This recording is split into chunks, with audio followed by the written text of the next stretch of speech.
पुण्यवंत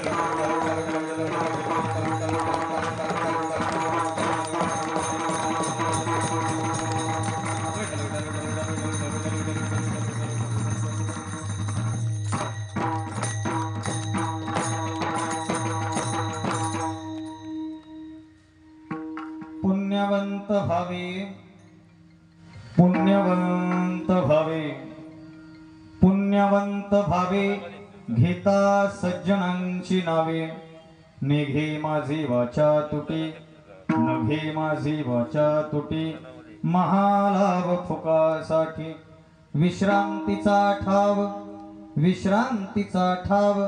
पायी संतांची आभाव निघे माझी वाचा तुटी महालाभ फुकासाठी तुका म्हणे पापे जाती संतांची आजपे निघे माझी वाचा तुटी महालाभ फुकासाठी विठ्ठल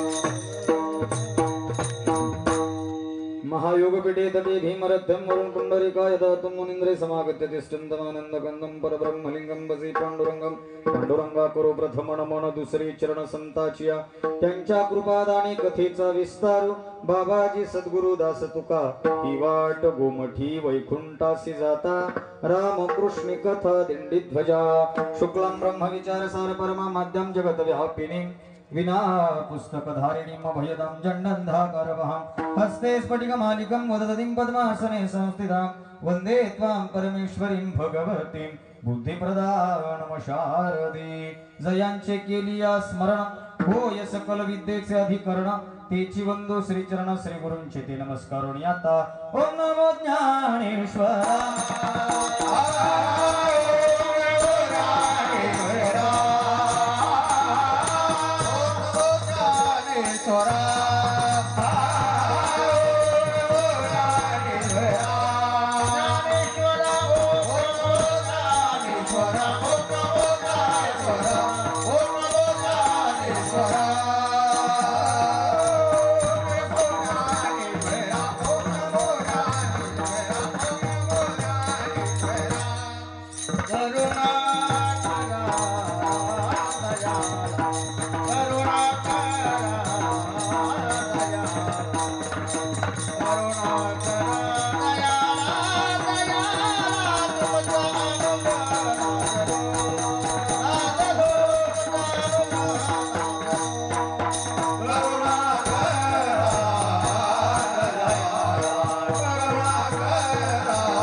कुसरी काहीच नेनो बोलतो वचनाती भाविका एका जनार्दनी तुमचा दास त्याची आस पुरवावी नमो सद्गुरु तुकया ज्ञानदीपा नमो सद्गुरु सच्चिदानंद रूपा नमो सद्गुरु भक्त कल्याण मूर्ती नमो सद्गुरु भास्करा पूर्ण कीर्ती थोडी थोडी हली मारता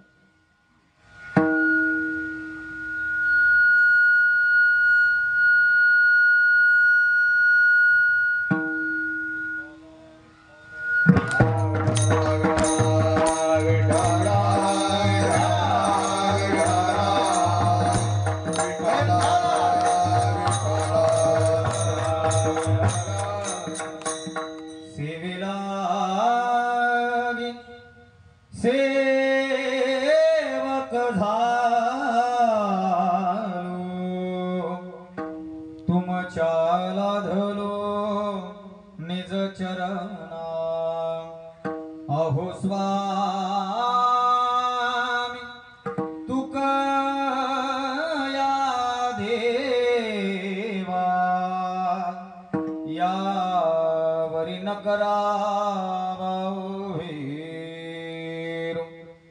राम तुकाराम नाम घेता कापेयम धन्य तुकोबा समर्थ जेने केला हा पुरुषार्थ अनुरेणू या थोकडा तुका आकाशा एवढा जिजा माऊली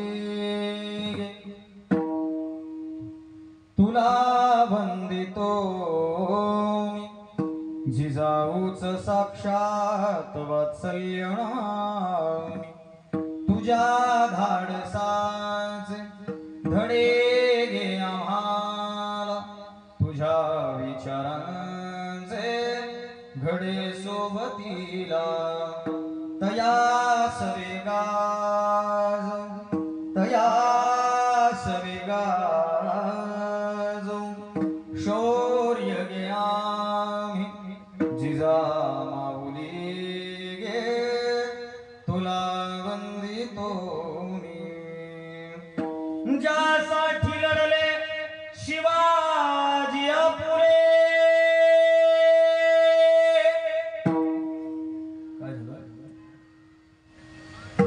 सुभाष महाराज मला आल्याबरोबर काही संयोजक भेटले ते असं मला म्हटले की आज थोडस शिवाजी महाराजांवर बोला आपल्याकडे जेवढा वेळ आहे त्या वेळेमध्ये शिवचरित्राला स्पर्श करण्याचा मी प्रयत्न करेन त्यात पुन्हा एक दुसरी गोष्ट अशी आहे की कीर्तनामध्ये शिवाजी महाराजांवर बोलावं का नाही बोलावं हा मधल्या काळामध्ये फार चिंतेचा आणि चिंतनाचा प्रश्न निर्माण झाला होता जाणकारांना कळेल मधल्या काळात असा एक सूर आला होता की कीर्तन हे देवाच्या अनुषंगाने असतं कीर्तनामध्ये देवाचं नाम देवाचं गुण देवाचं चिंतन असावं कीर्तनामध्ये शिवाजी महाराजांवर बोलायची काही गरज नाही कारण शिवाजी महाराजांवर कीर्तनात बोलायला शिवाजी महाराज काय देव आहेत का शिवाजी महाराज देव आहेत का नाही मला माहित नाही पण तुमच्या माझ्या वाट्याला सध्या जेवढे देव आहेत ना ते फक्त शिवाजी महाराजांमुळेच आहेत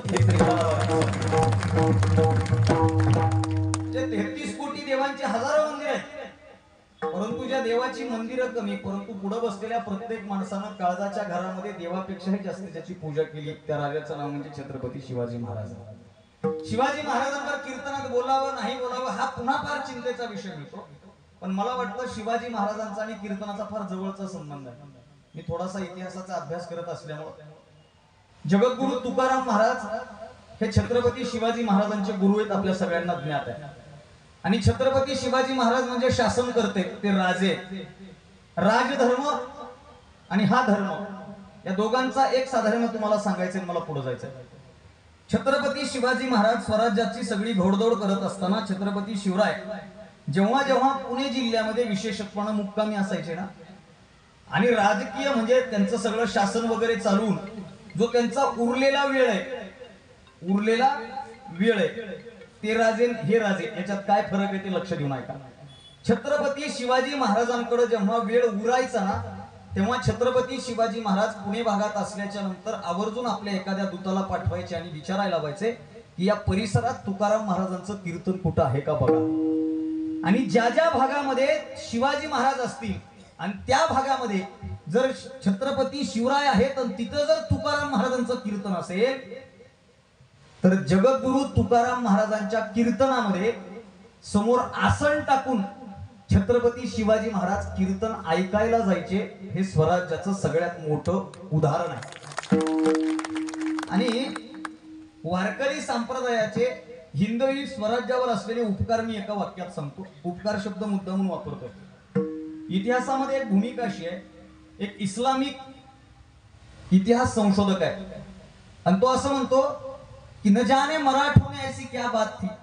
न जाने उस शिवबा में ऐसी क्या बात थी इतिहास का कौन सा भी पन्ना छान लो इतिहास की कौन सी भी लड़ाई निकाल लो हर वक्त हर लड़ाई में शिवा की सैनिक कम है शिवाजी महाराज की सैनिक कम है और दुश्मनों की सैनिक ज्यादा है मगर लड़ाई के अंत में शिवाजी के सैनिक ने जीत हासिल की है और दुश्मन वहां पर हार से लौट गए हैं ऐसा क्यों होता था पहली बात आणि त्यानं दुसरा प्रश्न निर्माण केलाय की प्रत्येक लढाईमध्ये फक्त दुश्मन मरायचे असं नाही तर शिवाजी महाराजांचे मावळे सुद्धा मरायचे म्हणजे शहीद व्हायचे एकतर अगोदरच मावळ्यांची संख्या कमी इतकी संख्या कमी की छत्रपती शिवरायांच्या स्वराज्यात दुश्मनांच्या सैनिकाच्या निम्मी सुद्धा फौज नव्हती असं इतिहास सांगतो म्हणजे तेव्हा काय फौजीची भरती बी नव्हती, म्हणजे मेगा भरती बी आता बी नाही तवा बी नाही, मेगा भरती बी नव्हती काहीच नव्हती.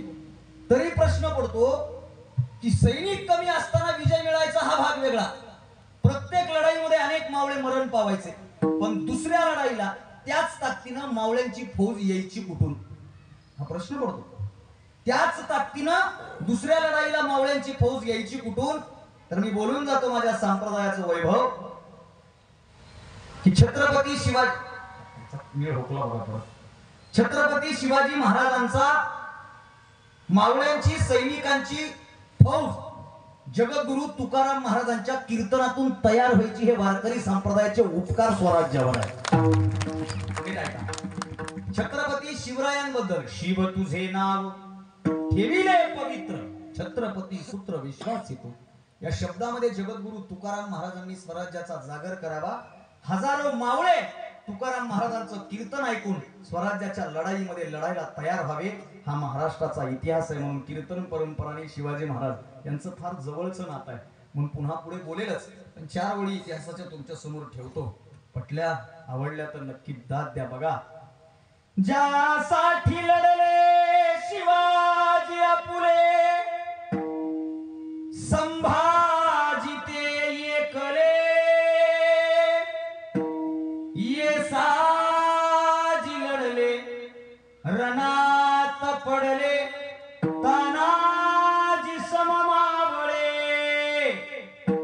ये साजी लढले रणात पडले तानाजी सममावळे गड आला पण सिंह गेला वदले छत्रपती जीवा शिवा मदारी मेहतर ऐसे योद्धे अमर झाले किती गर्वाने उठली शिवश्री काया गर्वाने उठली शिवश्री काया ते हे हिंद वीर झेंडा राष्ट्रीय स्वाभिमानी भूषण भगवा भगवा भगवा पुला कुंडली गवळहर विठ्ठल पंढरीनाथ माऊली ज्ञानेश्वर महाराज की जगद्गुरु तुकाराम महाराज की सद्गुरु जोग महाराज छत्रपती शिवाजी महाराज छत्रपती संभाजी महाराज भारत माता की मस्तक हे पा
मस्तक हे पायावरी या वारकरी संतांच्या सज्जन हो हे मस्तक नतमस्तक आहे. हे मस्तक कुठंतरी नतमस्तक व्हावं, कुठंतरी म्हणण्यापेक्षा पायावर नतमस्तक व्हावं. मला कॉलेजमधल्या एका पोरानं प्रश्न विचारला सुभाष महाराज. तो म्हणला का मंदिर भव्य दिव्य असतं पण देवाचा गाभारा मात्र छोटा करतात का? इंजिनियरला डिझाईनच तशी वाट आहे का? मी म्हणलं नाही. मंदिरामधला गाभारा एकाच गोष्टीमुळे लहान असतो, कारण जो वाकून आणि नम्र होऊन जातो त्यालाच देव भेटतो, बाकीच्याला भेटत. एक साधी शिकवण आहे आपल्या परंपरेची. हे मस्तक नतमस्तक असावं. कुठं नतमस्तक असावं तर पायावर नतमस्तक असावं. पायावर नतमस्तक असावं तर कोणाच्या पायावर नतमस्तक असावं तर ते संतांच्या पायावर नतमस्तक असावं. मस्तक ठेंगणा करी संतांच्या चरणा श्री संताची माथा चरणावरील साष्टांग हे करी दंडवत. पण याच्यातला एक शब्द मला फार महत्वाचा वाटतो बरं बाबा. वर्तमानामध्ये एक शब्द अत्यंत महत्वाचा वाटतो. हे मस्तक पायावर आहे, संतांच्या पायावर आहे, आणि त्यातल्या त्यात वारकरी संतांचे आहे. हे माझ्यासाठी अत्यंत महत्वाचं आहे. तुम्ही म्हणाल महाराज कसं काय? कारण सध्या संत नावाच्या उपाधीवर लई पीक आले. बरोबर आहे ना? पीक नाही तण आलंय, तण. आता मी ग्रामीण भागातला शेतकरी माणूस आहे. पीक तण. तुम्ही जरी शहरातले असले तरी तुम्हाला ग्रामीण भागाचा टच आहे. सगळी इकडे नगर बिगर इकडलेच आहेत सगळे.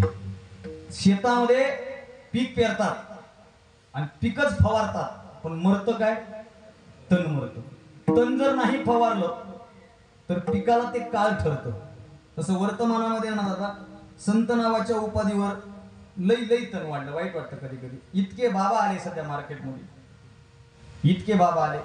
सोशल मीडियावर ऍक्टिव्ह असणारे सगळे इथं लोक आहेत. मधल्या काळामध्ये ते तव्यावर बसणार आहे बाबा आलता, तुम्ही बघितलं असं. तो तव्यावर बसून बिड्या फुकत होता आणि येडे लोक त्याच्या पाया पडत होते. वाईट वाटलं या गोष्टीचं. नंतर पाण्यावर पोहणार आला. ह्या 15-20 दिवसापूर्वी मी एक सोशल मीडियावर बाबा पाहिला. तो पंख्यामध्ये बोट घालून पंखे थांबविणारा, आणि लोक पायाच पंखावाले बाबा म्हणून पडत होते. मला वाटतं पंखे थांबून गरमी निर्माण करणारा नाही, तर स्वतःच्या आदर्श जीवनातून समाजामध्ये शीतलता प्रदान करणारा खरा संत असतो. म्हणून वारकरी संतांच्या, वारकरी संप्रदायासाठी स्वतःचं जीवन समर्पित करणाऱ्या, वारकरी संप्रदायाचा प्रचार प्रसार करणारी जी वारकरी संत मंडळी आहेत ना, त्या संत मंडळीच्या चरणावर हे माझं डोकं, हे माझं मस्तक आहे. म्हणून मस्तक हे पायावरी या वारकरी संतांच्या एरवी मी हा भंग संपूर्ण संत मायबापांना समर्पित करत असतो. पण आज मुद्दाम म्हणून आपलं हे जे नेरूळ नवी मुंबई सेक्टर नंबर 18, या सेक्टर नंबर 18तले जे हे भाविक भक्त आहेत का, यांच्या चरणावर मी हा अभंग समर्पित केला. आलो तेव्हा मला टेन्शन आलं बाबा, खरं सांगतो मी तुम्हाला. कारण आलो तेव्हा भजनी तुम्ही मी एवढेच होते मंडपामध्ये, लोकच नव्हते मंडपात. मला आलं टेन्शन. पण मी म्हणलं हे शहर आहे, हळूहळू लोक येतात. आणि तसंही मला उशिरा येणारे लोक आवडतात बरं. उशिरा येणारे लोक म्हणजे प्रचंड हुशार लोक. आमच्या अंबाजोगाईला मार्केटमधली एक 4 मजली बिल्डिंग पडली. वाचली कोण? आणि जागे तुम्ही उशिरा येणारे वाचता. पण एक गोष्ट बोलू का, माझा एवढा अधिकार नाही, माझं एवढं वय नाही. एकच वाक्य बोलून जातो. बाकीच्या ठिकाणी तुम्ही घाई करा, नाही करा, पण परमार्थामध्ये येण्याची घाई करा. संत समागमे धरव्या वडील करावी तातडी, परमार्थाची तुका म्हणे तातड करू, आणि पाय धरू बळकट. पण लोकांचा स्वभाव विचित्र झालाय सध्या.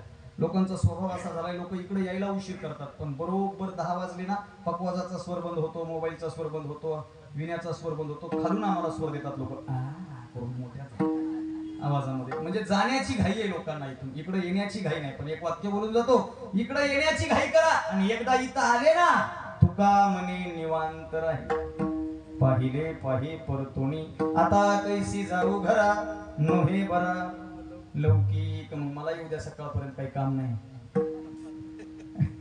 असं जमत नाही. फक्त काय, माझा स्वभाव तसा आहे की लोक मला समोर दिसले की मग बोलायला आनंद वाटतो. पण मला बाबा म्हणले मंडप भरतो बरं, पूर्ण मंडप भरतो. आणि दुसरं एक कारण आहे हा अभंग तुम्हाला समर्पित करण्याचा. कीर्तन सुरू झालं, कीर्तन सुरू, त्याचं बी काय झालंय महाराज, साऊंड सिस्टीम चांगली असल्यामुळे घरापर्यंत आवाज जातो. पण लोक इतके हुशार झालेत ना, आवाजावरून ओळखतात कोण रुपावळी घ्यायले. तुमचे आवाज ह्यांना माहित झाली 2 दिवसात. तुमचा आवाज ऐकला की घरीच म्हणते, अरे तो रोजचाच भजनी, त्याची रुपावळी चालू आहे, आणखी महाराज यायला वेळ आहे. मग महाराज येईल, आणि मग नंतर महाराज आल्याच्या नंतर पुढे सुरू होईल. पण असो, ऐका, दुसरं एक कारण आहे. मी आलो, कीर्तन सुरू झालं, रूपाचा अभंग झाला, कीर्तनाचा अभंग झाला, सुंदर अशी चाल आमच्या महाराजांनी म्हटली. त्यानंतर भगवंताचा जय जयकार झाला, पांडुरंग परमात्म्याचं स्मरण झालं, ज्ञानोबाराय तुकोबाराय, आऊसाहेब जिजाऊ, छत्रपती शिवराय मावळे आदी करून सगळ्यांचं स्मरण झालं, जय जयकार झाला. भगवंताचा जय जयकार झाला, ज्ञानोबारांचा जय जयकार झाला, तुकोबारांचा जय जयकार झाला, स्वानंद सुखनिवासी सद्गुरू जोग महाराजांचा जय जयकार झाला, छत्रपती शिवराय, छत्रपती संभाजीराजे, आणि सगळ्यात शेवटी भारत मातेचा सुद्धा जय जयकार झाला. पण इमानदारीने सांगा किती जणांनी केला? इमानदारीने सांगा. मी 1 सेकंदाचा पॉज घेतला तेव्हा हे एवढा पट्टा तेवढे म्हणले जय. बाकीचे म्हणले हे भजनेली महाराजाला गुत्त दिले 7 दिवसाचं. आम्ही फक्त इथं पट्टी देऊन फक्त बघायला येतो. माझा स्वभाव तसा नाही. सगळ्यांनी कीर्तनामध्ये सामील झालं पाहिजे, कीर्तनाच्या भगवंताच्या भजनामध्ये जय जयकारामध्ये सामील झालं पाहिजे. भारत मातेचा सुद्धा जय जयकार झाला, पण केला नाही ना तुम्ही. भारतातले सगळे ते महत्वाचं आहे. पॅन कार्ड आहे ना, राशन कार्ड, आधार कार्ड सगळे ना आपल्याकडे. हा, भारतासारखा देश नाही दादा जगाच्या पाठी. हा. मी भारत मातेचं जे जे काही एकाच गोष्टीमुळे करतो, माझं सगळ्यात जास्त सुभाष महाराज प्रेम भारतावर आहे. म्हणजे माझं भारतावर इतकं प्रेम आहे, इतकं प्रेम आहे की माझं आडनाव सुद्धा भारतीय आहे. विठ्ठल. भारतासारखा देश जगाच्या पाठीवर नाही. जगाच्या पाठीवर भारतासारखा देश नाही. आणि सध्या सगळ्या जगाच्या नजरा भारतावर आहेत आणि भारतातल्या अयोध्येवर आहेत. सगळ्यांच्या नजरा भारतासारखा देशच नाही जगाच्या पाठीवर. काय भारताचं पवित्र ते कुळ, पावन तो देश.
जेथे हरीचे दास जन्म घेती. ते कुळ पवित्र आहे, तो देश पवित्र आहे. भरत खंडे नरदेह प्राप्ती हे तो परम भाग्याची.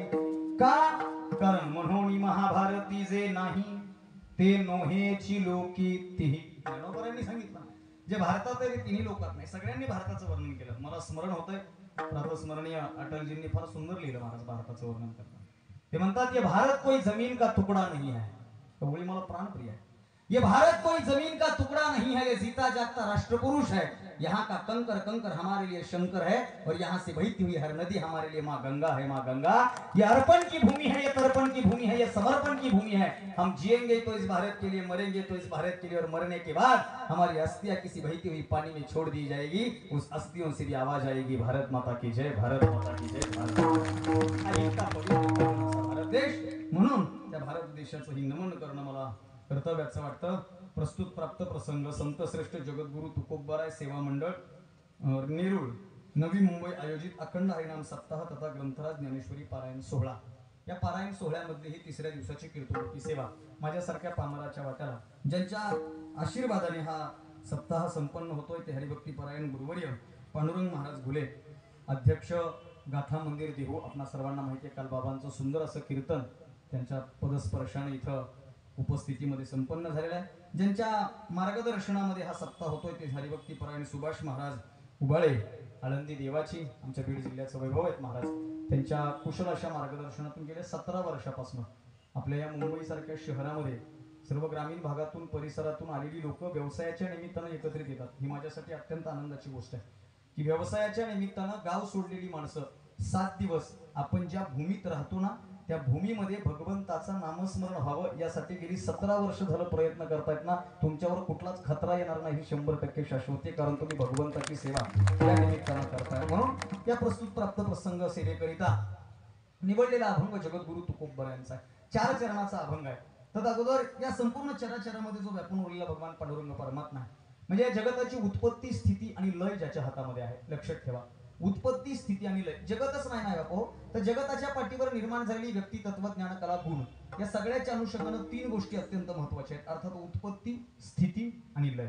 आता माझ्या समोर बसलेली सगळी लोक व्यापाराच्या क्षेत्रात असतील, वेगवेगळ्या क्षेत्रात असतील. आपल्या सगळ्यांचं जीवन, एक उदाहरण देतो आणि पुढे जातो. आपल्या सगळ्यांचं जीवन एका गोष्टीभोवती आहे, ते म्हणजे पाणी. पाणी नसेल म्हणजे इथं आल्याबरोबर मला पाणी दिसलं तेव्हा बरं वाटलं, नाही का? मग आपण जेवण करताना आपली चर्चा झाली, कसं पाणी आहे तिकडं, काय पाणी आहे तिकडं, सगळ्यांचं. आता अवकाळी पाऊस पडला तर त्याचे काय परिणाम आहेत याच्यावर सुद्धा चर्चा झाली. पण कधी कधी कमाल वाटते बाबा मला, माणसाचा स्वभाव एवढा विचित्र आहे ना. 2 वर्षापूर्वी आमच्या गावाकडली लोक सगळे मारुतीच्या मंदिरात जाऊन मारुतीला नवस करत होते, बरं का, नवस. 2 वर्षापूर्वी कशाला, या वर्षीच बीड जिल्ह्याची परिस्थिती होती बाबा. सगळे मारुतीला जाऊन नवस करत होते. कशासाठी माहिती का? पाऊस पडावा म्हणून. म्हणजे असा साधा कोणाला फोन जरी लावला तर त्याची रिंगटोन वाजवायची, पडर पाण्या कर पाणी पाणी, शेत माझं लैतान हेल चातकावा. यावर्षी पाणी नाही म्हणून लोक देवापुढे नवस करत होती. आणि 2 वर्षापूर्वी इतका पाऊस झाला, तीच लोक मंदिरात जाऊन नवस करत होती. कशासाठी माहितीये का? उघडू दे म्हणून. म्हणजे पडला तरी प्रॉब्लेम आहे आणि नाही पडला तरी प्रॉब्लेम आहे. आपलं सगळ्यांचं जीवन पाण्याचे भोवती. पाण्याच्या अनुषंगाने ही उत्पत्ती स्थिती लय महत्वाचं आहे. पाणी उत्पन्न हवं.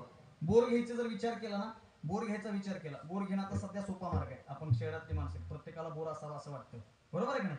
बोर घेण्याच्या अगोदर एक मधला मार्ग आहे, ते पानाडी हुडकतात.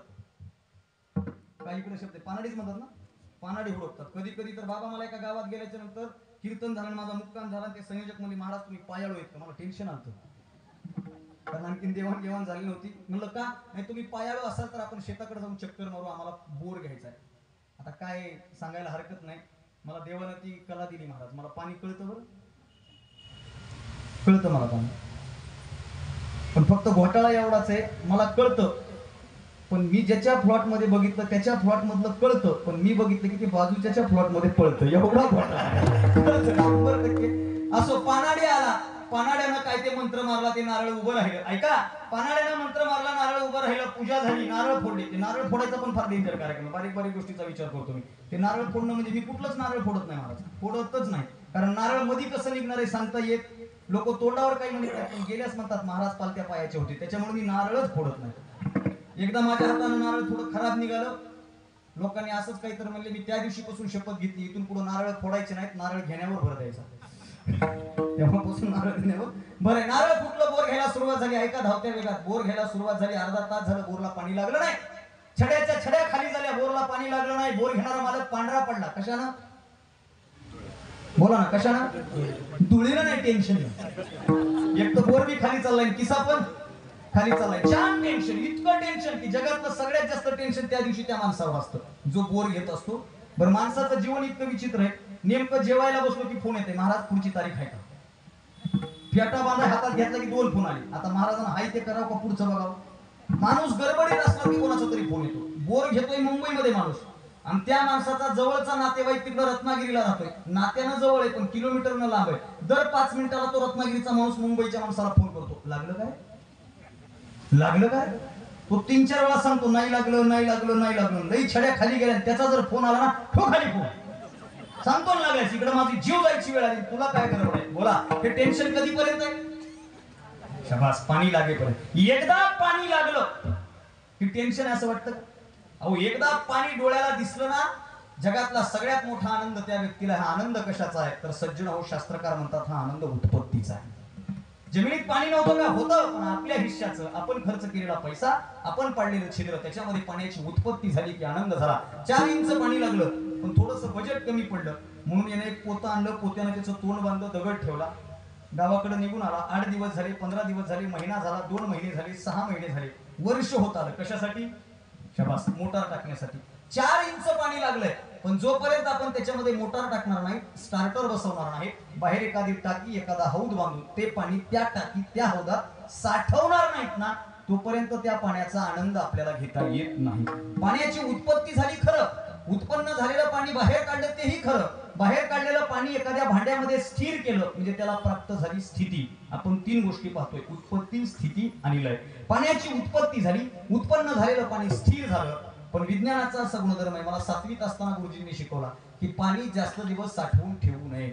साठलेल्या पाण्याच्या भोवती पहिला सजीव, ज्याला अमिबा असं म्हणतात, आपल्या गावरान भाषेमध्ये, ग्रामीण भाषेत ज्याला शेवाळा असं म्हणतात. तुम्ही जर आता इथं कलश पूजन केलंय आणि कलशामध्ये पाणी आहे, काल्याच्या दिवशी जर त्याच्यामध्ये एखादं नाणं टाकलं असेल ना, तर ते नाणं निघाल्याच्या नंतर हिरवं पडतं, त्याला क्षार जमा होतात. म्हणून पाणी जास्त दिवस साठवून ठेवून चालत नाही.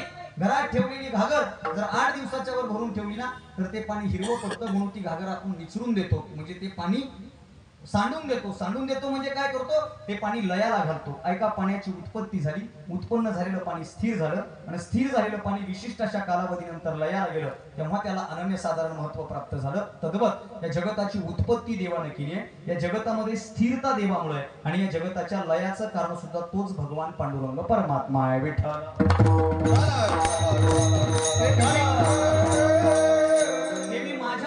बोलत नाही, ही माझी भाषा नाही, आमच्या संतांनी सांगितलंय. जेने हे विश्व निर्मिले महर्षी देवा संस्थापिले, 21 स्वर्गाते उतरिले. ऐसा तूच मैल ब्रह्मांडाचा धनी ऐक तू समर्थ ब्रह्मांडाचा धनी ऐसा तू समर्थ ब्रह्मांडाचा धनी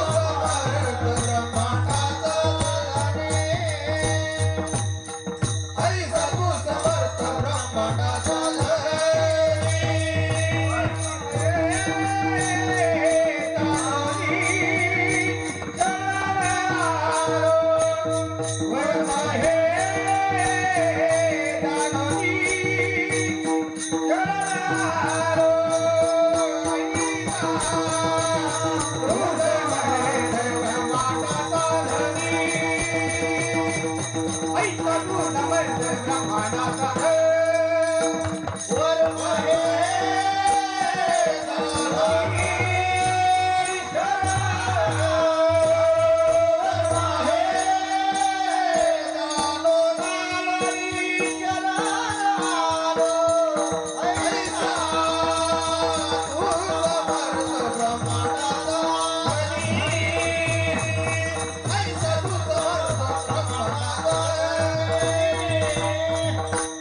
ऐसा तू समर्थ ब्रह्मांडाचा धनी.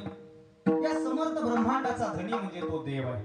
या जगाचा मालक तो देव आहे. या जगताची उत्पत्ती देवाच्या हातात, या जगतातली स्थिरता सुद्धा देवाच्या हातात. अगदी साधी गोष्ट आहे. आम्ही इथं कीर्तन करतो, हे पखवाज वाजन चालू आहे, गायन चालू आहे. साधी गोष्ट आहे महाराज. माझ्याकडे वेळ कमी पण मला धावत्या वेळात हे सांगायचं आहे. आमचे महाराज दोन्ही महाराज इतका सुंदर पखावाज वाजवतात. त्यांनी पखवाजावर असं बोट जरी टाकलं ना महाराज, तर त्याच्यातून बोल निघतो, त्याच्यातून नाद निघतो. तुमच्या माझ्यासारख्या सर्वसामान्य माणसानं जर पकवाजावर बोट टाकलं तर बोल निघतो का? शाई निघते. बोल निघतो का? अहो शाई हात सुद्धा नाही.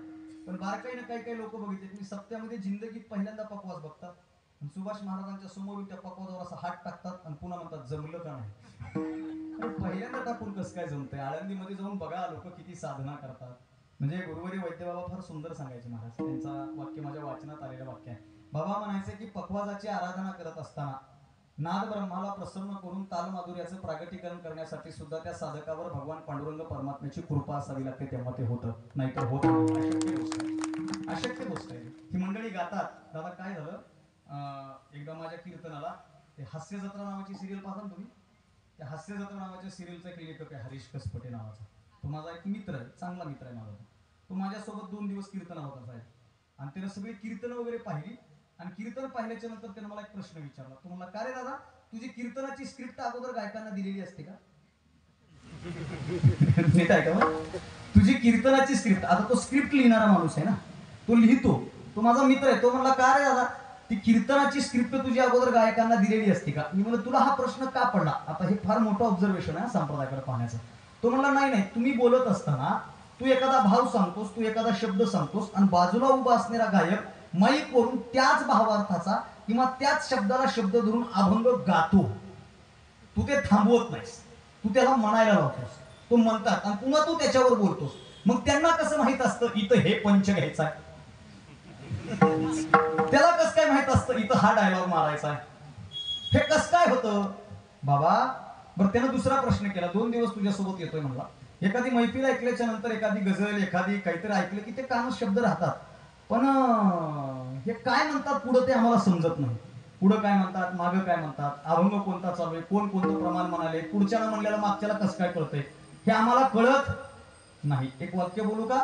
पुढं कोणतं प्रमाण म्हटलंय ते मागं कसं म्हणायचं, पुढच्यानं जसं म्हणलंय तसंच मागं म्हणायचं, पुढच्यानं जे म्हणलंय तेच मागं म्हणायचं, कोणत्या वेळी कोणतं प्रमाण म्हणायचं, कसं म्हणायचं, कोणत्या चालीत कोणत्या रागात म्हणायचं हे कळण्यासाठी सुद्धा अनंत जन्माची पुण्याई पदरात असावी लागते, भगवंताची कृपाच असावी लागते, तेव्हा ते होत नाही तर होत.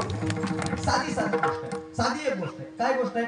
क्षेपक अभंग लवकर पाठ होतो. क्षेपक अभंग बघा तुम्ही, म्हणजे रिटायर झाला जर भजनात आला तर त्याला हरिपाठ पाठ होत नाही, काकडा पाठ होत नाही, नियमाचे अभंग पाठ होत नाहीत. पण रात्री 1 वाजता म्हणायची गवळण त्याला पाठ होते, राधे चल माझ्या गावाला जाऊ आणि सर्व गोकुळ फिरून पाहू. याची चाल पण इतकी सुंदर आहे ना, आणि याचे कडवे पण इतके सुंदर आहे. हाय वसुदेव माझा पिता, आहे देवकी माझी माता.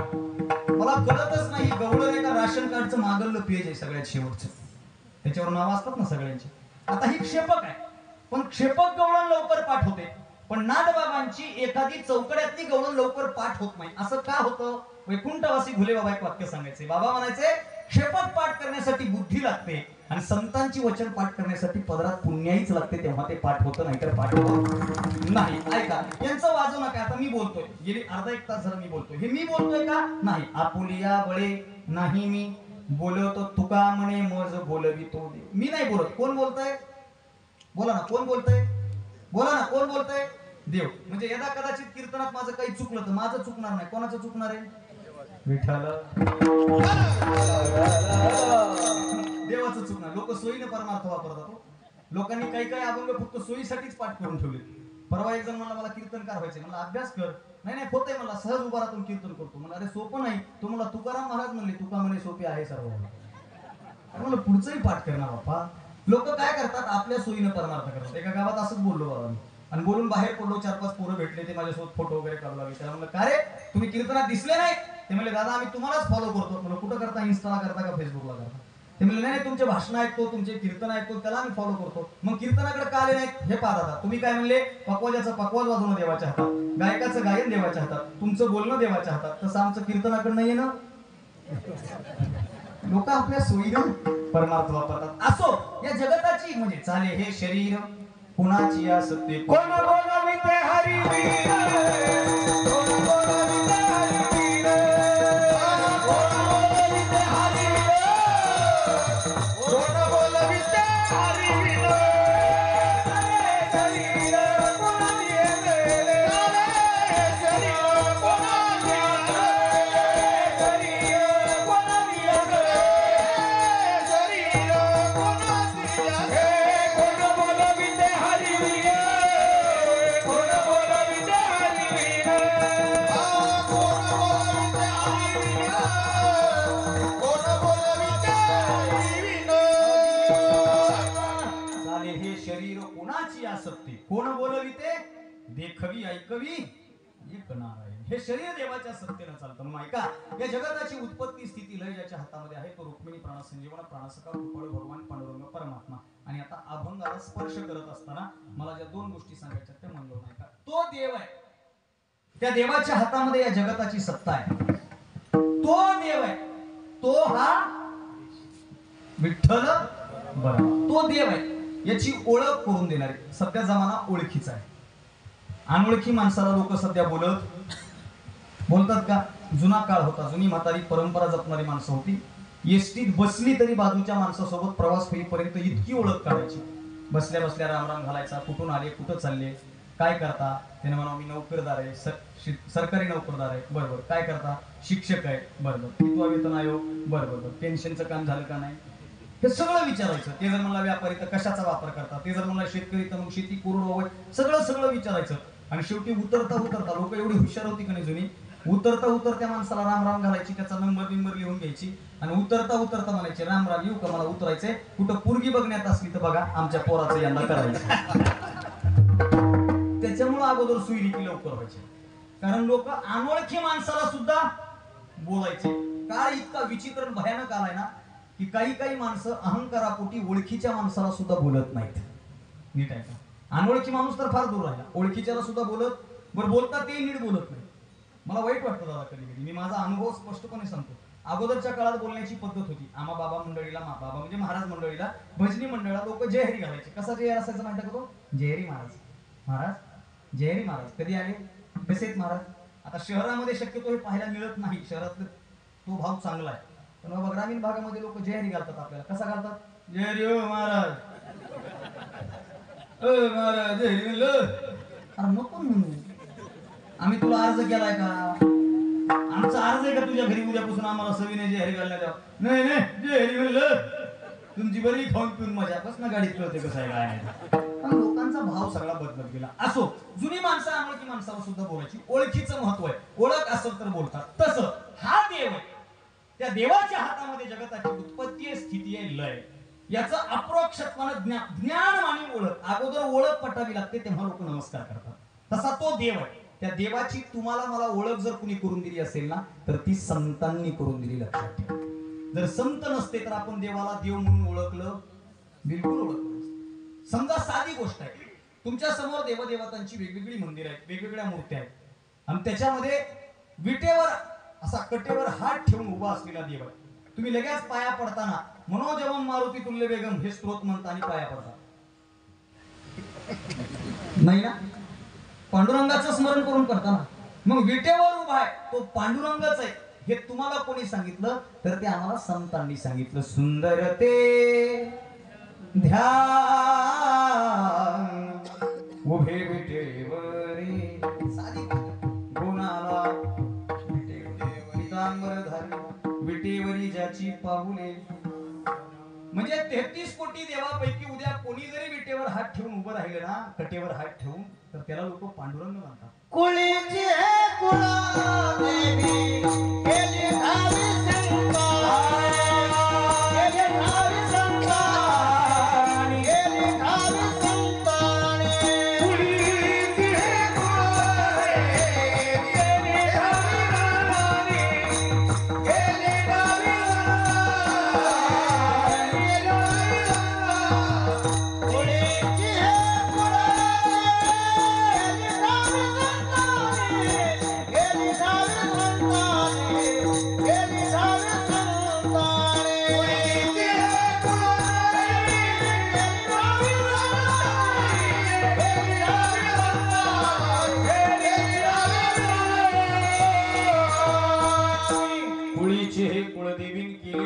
संतांनी.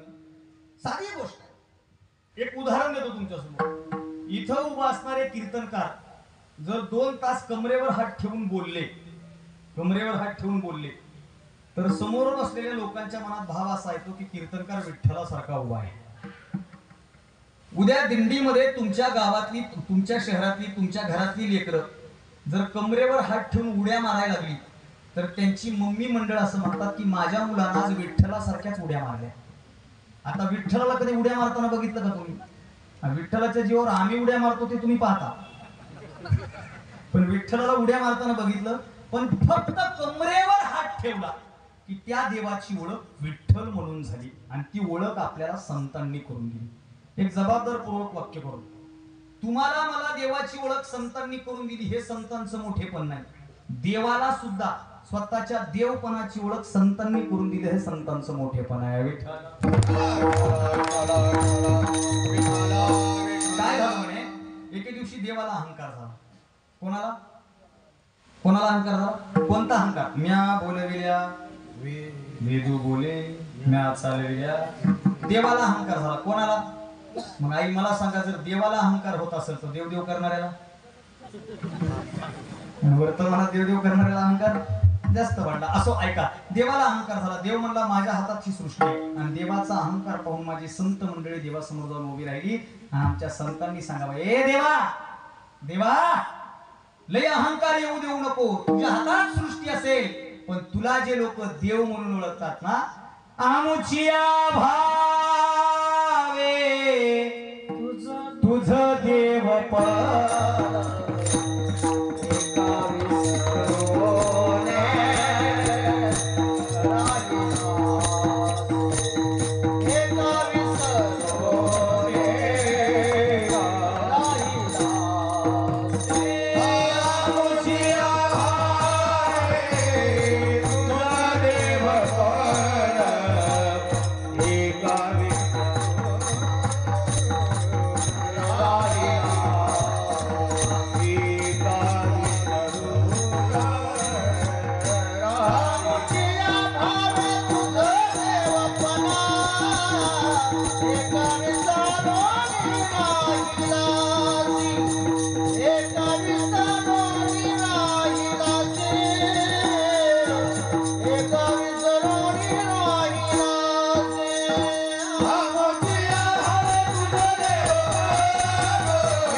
तुझं देव कोण हे का विसरून राहील असे. देवा आमचा भाव आहे म्हणून तुला भाव आहे.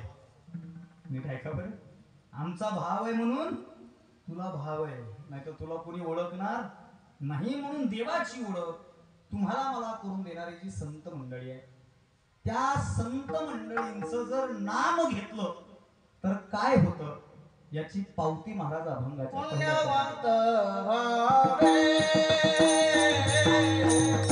पुण्यवंत व्हावे, पुण्यवंत व्हावे, पुण्यवंत व्हावे,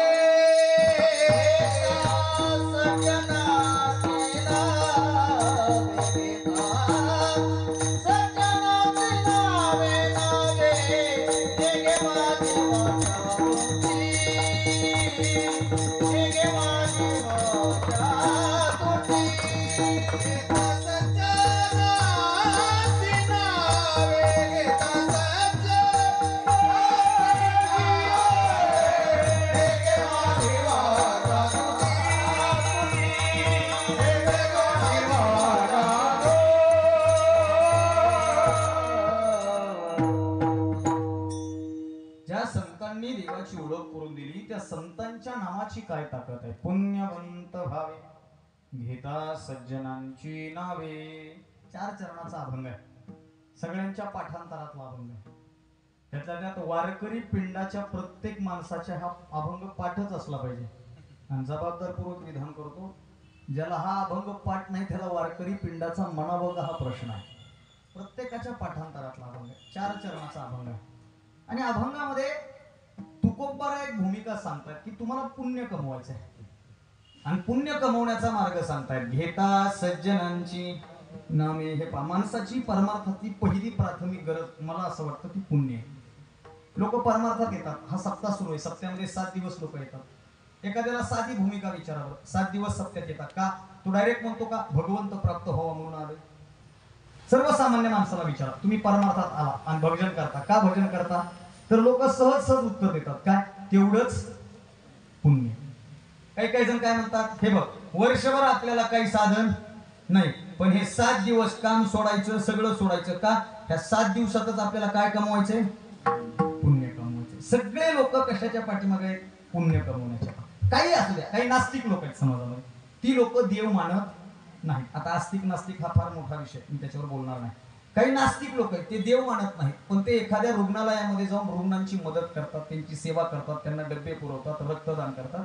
कधीतरी त्या नास्तिक माणसाला जाऊन विचार, का रे तू तर नास्तिक आहेस मग तू अशी रुग्णांची सेवा काय करतो? ते म्हणतो, हे पाय मी देव मानत नाही, माझ्या नशिबी जेवढं काही पुण्य आहे ना ते फक्त ह्या रुग्णांच्या सेवेचं पुण्य आहे. म्हणजे काय, साधी एखादी कृती करायची असेल तर लोक कशासाठी करतात? पुण्य कमवण्यासाठी करतात. बरं, पुण्य कमवण्याची वेगवेगळी मार्ग आहेत. लोक पुण्य कमवण्यासाठी कधी कधी व्यवहारात लोक पुण्याच्या गोष्टी करतात. काय झालं दादा, माझ्या एका जवळच्या मित्राला, पखावजवादक मित्राला गाडी घ्यायची होती, 4 व्हीलर गाडी घ्यायची होती. आणि तो मला म्हणला, दादा तुम्ही जरा लक्ष ठेवा गाडी कुठं असली तर. आणि त्याच्या निदर्शनास एक गाडी आली, ती होती एका डॉक्टरची. आणि असं म्हणते की सेकंड हँड गाडी शक्यतो डॉक्टरची परवडते. हॉस्पिटलचं घरचं हॉस्पिटल. महाराज लोकांची सेकंड हँड गाडी कुणी घेत नाही. उलट महाराज लोक डॉक्टर लोकांच्या सेकंड हँड गाड्या घेते. तो मला म्हणला, दादा तुमच्या ओळखीचे ते डॉक्टर आहेत आणि त्या डॉक्टरांची गाडी आहे आणि ती आपल्याला घ्यायची, ती गाडी परवडती कारण गाडी चांगली आहे, कंडिशन चांगली आहे, व्यवस्थित गाडी आहे आणि डॉक्टर साहेबांना विकायची ती गाडी. म्हणलं ठीक आहे, हरकत नाही. म्हणलं काय झालं, डॉक्टर साहेबांनी अशी रक्कम सांगितली आणि आपलं तेवढं बजेट नाही. म्हणलं काय हरकत नाही, मी आहे ना. मी गेलो डॉक्टर साहेबांना रामराम वगैरे घातला, 2 जण गप्पा मारत होतो. मग डॉक्टर साहेब आमच्या मृदंगाचार्य महाराजांना गाडी पाहिजे. हो महाराज, पण त्यांचं बजेट नाही. मी म्हणलं साहेब गाडी पकवाजाला चालली आणि पकवाजा रोज गाडी घेऊन कुठे जाणार आहे? कीर्तनाला जाणार आहे. तुमची गाडी अशा माणसाला चालली की जी कीर्तनाला जाणार आहे. ही का ना गाडी, तेवढीच तुमच्या गाडीचं काय घडेल? डॉक्टर साहेब तयार बी झाले. बरं, आता हे आमचं झालं. काही लोक आम्हाला गंडविते. माझ्या शेजारचं एक जण, मी आळंदीला येणार होतो आणि त्याला कळालं की हे आळंदीला जाणार आहे. आमच्या शेजारचा एक माणूस, आणि तो 2 दिवसांना घरी चक्रा मारायला. एके दिवशी माझी भेट झाली. तो म्हणला जय हरी. म्हणलं जय हरी. मग वारीला जायचंय ना. बरं बरं बरं बरं बरं कधी निघणार आहे? म्हणलं जायचंय लवकरच जायचंय 5 दिवस आधी जायचंय. बरं बरं बरं बरं बरं बरं बरं मग गाडी न्यायची का? न्यायची ना. बरं बरं बरं बरं कोण आहे सोबत? म्हणलं, कोण आहे? मी ड्रायव्हर. बरं बरं बरं मग रिकामी आहे म्हणा की गाडी? म्हणलं हो. नाही यायचं होतं थोरल्या पुरीकडं. म्हणलं कुठं राहती? चिंचवडला. कुठं राहती? चिंचवडला. म्हणलं मग ठीक आहे ना. म्हणलं माझा मेळ लागायचा नाही, तुम्ही इष्टीनं जा, इष्टी फुकट आहे. तसं नाही हो, जायला तर इष्टी बी रेल्वे बी घरची बी गाडी, पण तुमच्या गाडीत आलं तर तेवढाच पुण्याचा प्रवास होतो. त्याला करायचा पुण्याचा होता, पण आमच्या सोबत पुण्याचा प्रवास घडतो म्हणून लोक गाडीत सुद्धा येतात. प्राथमिक गरज लोकांची पुण्य आहे. मग पुण्य कमवण्याचे मार्ग आहेत. पहिला मार्ग पुण्य कमवण्याचा सांगतो, पहिला मार्ग, आणि रोज सांगतोय तो मार्ग. रोज काय? हरिमुखे म्हणा, हरिमुखे म्हणा, हरिमुखे म्हणा, हरिमुखे म्हणा, हरिमुखे म्हणा, हरिमुखे म्हणा, हरिमुखे म्हणा, हरिमुखे म्हणा. राधे गणना कोण करी, कोणाची गणना कोण करी, कोणाची गणना कोण करी. रोज म्हणालोत ना आम्ही, हरिमुखे म्हणा, हरिमुखे म्हणा, पुण्याची गणना कोण करी. तुमच्या पुण्याची गणनाच होऊ शकत नाही कधी. हरी मुखे म्हणा. पहिला मार्ग आहे देवाचं नामचिंतन करा. हरिमुखे म्हणा म्हणजे भगवंताचं भजन करा. प्राप्ती काय? पुण्य. पण आज जो सेवेकरिता निवडलेला अभंग आहे, या अभंगामध्ये सुद्धा तुकोबारायांनी पुण्याचीच प्राप्ती सांगितली. पुण्यवंत व्हावे.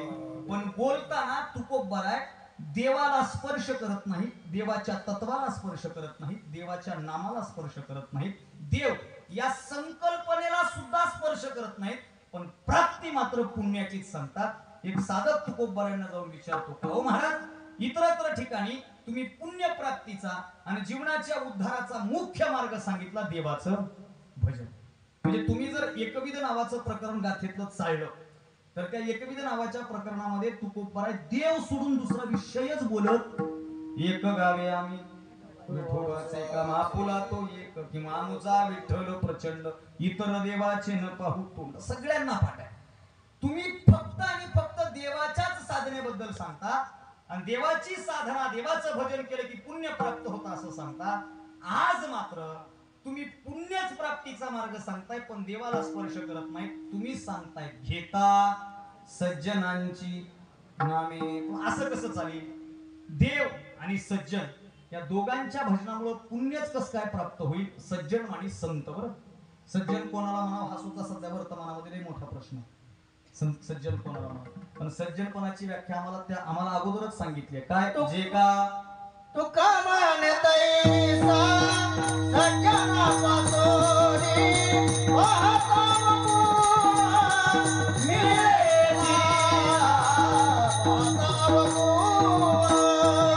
म्हणतैसा सज्जना पासोरी वाहता मिळेली वाहता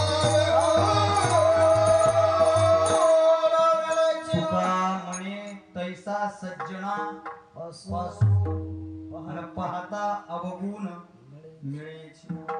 ज्यांच्याकडे अवगुण नाही तो संत, किंवा जे का रंजले साधू संत. याची व्याख्या, वैष्णव जन तो तेने कही पेड पराई जाने रे.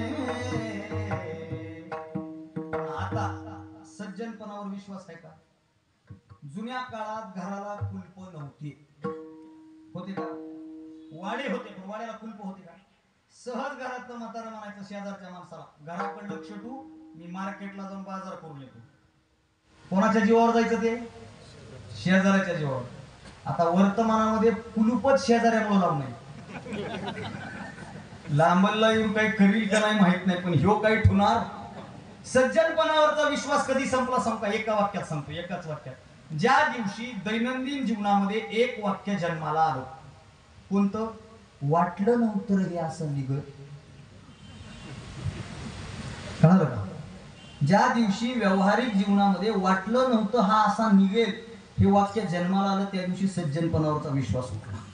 म्हणून पाहता मग सज्जनाचं भजन, संतांचं भजन आणि देवाचं भजन या दोघांमध्ये पुण्यप्राप्तीच कस काय? तुकोबारायले भल्या माणसा, तुझ्यासाठी देव आणि संत याच्यामध्ये भेद होऊ शकतो, पण आम्हा संतांसाठी देव आणि संत याच्यामध्ये भेद होऊ शकत नाही. देवते संत, देवते संत निमित्त त्या प्रतिमा, निमित्त मात्र प्रतिमा, नाहीतर देव भक्त पण तुका म्हणे नाही भिन्न. हे भिन्न नाही, एकच आहे, एकच आहे.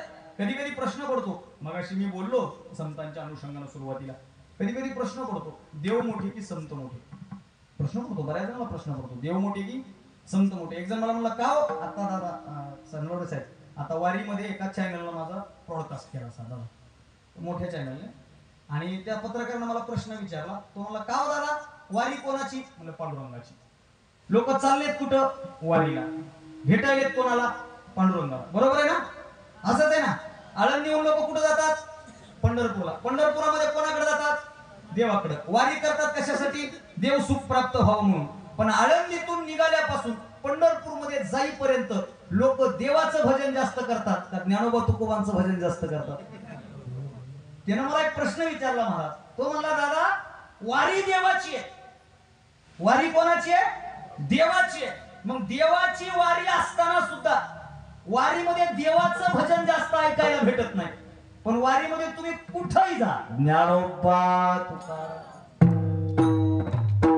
ज्ञानोबा तुकाराम, ज्ञानोबा तुकाराम, ज्ञानोबा तुकाराम, ज्ञानोबा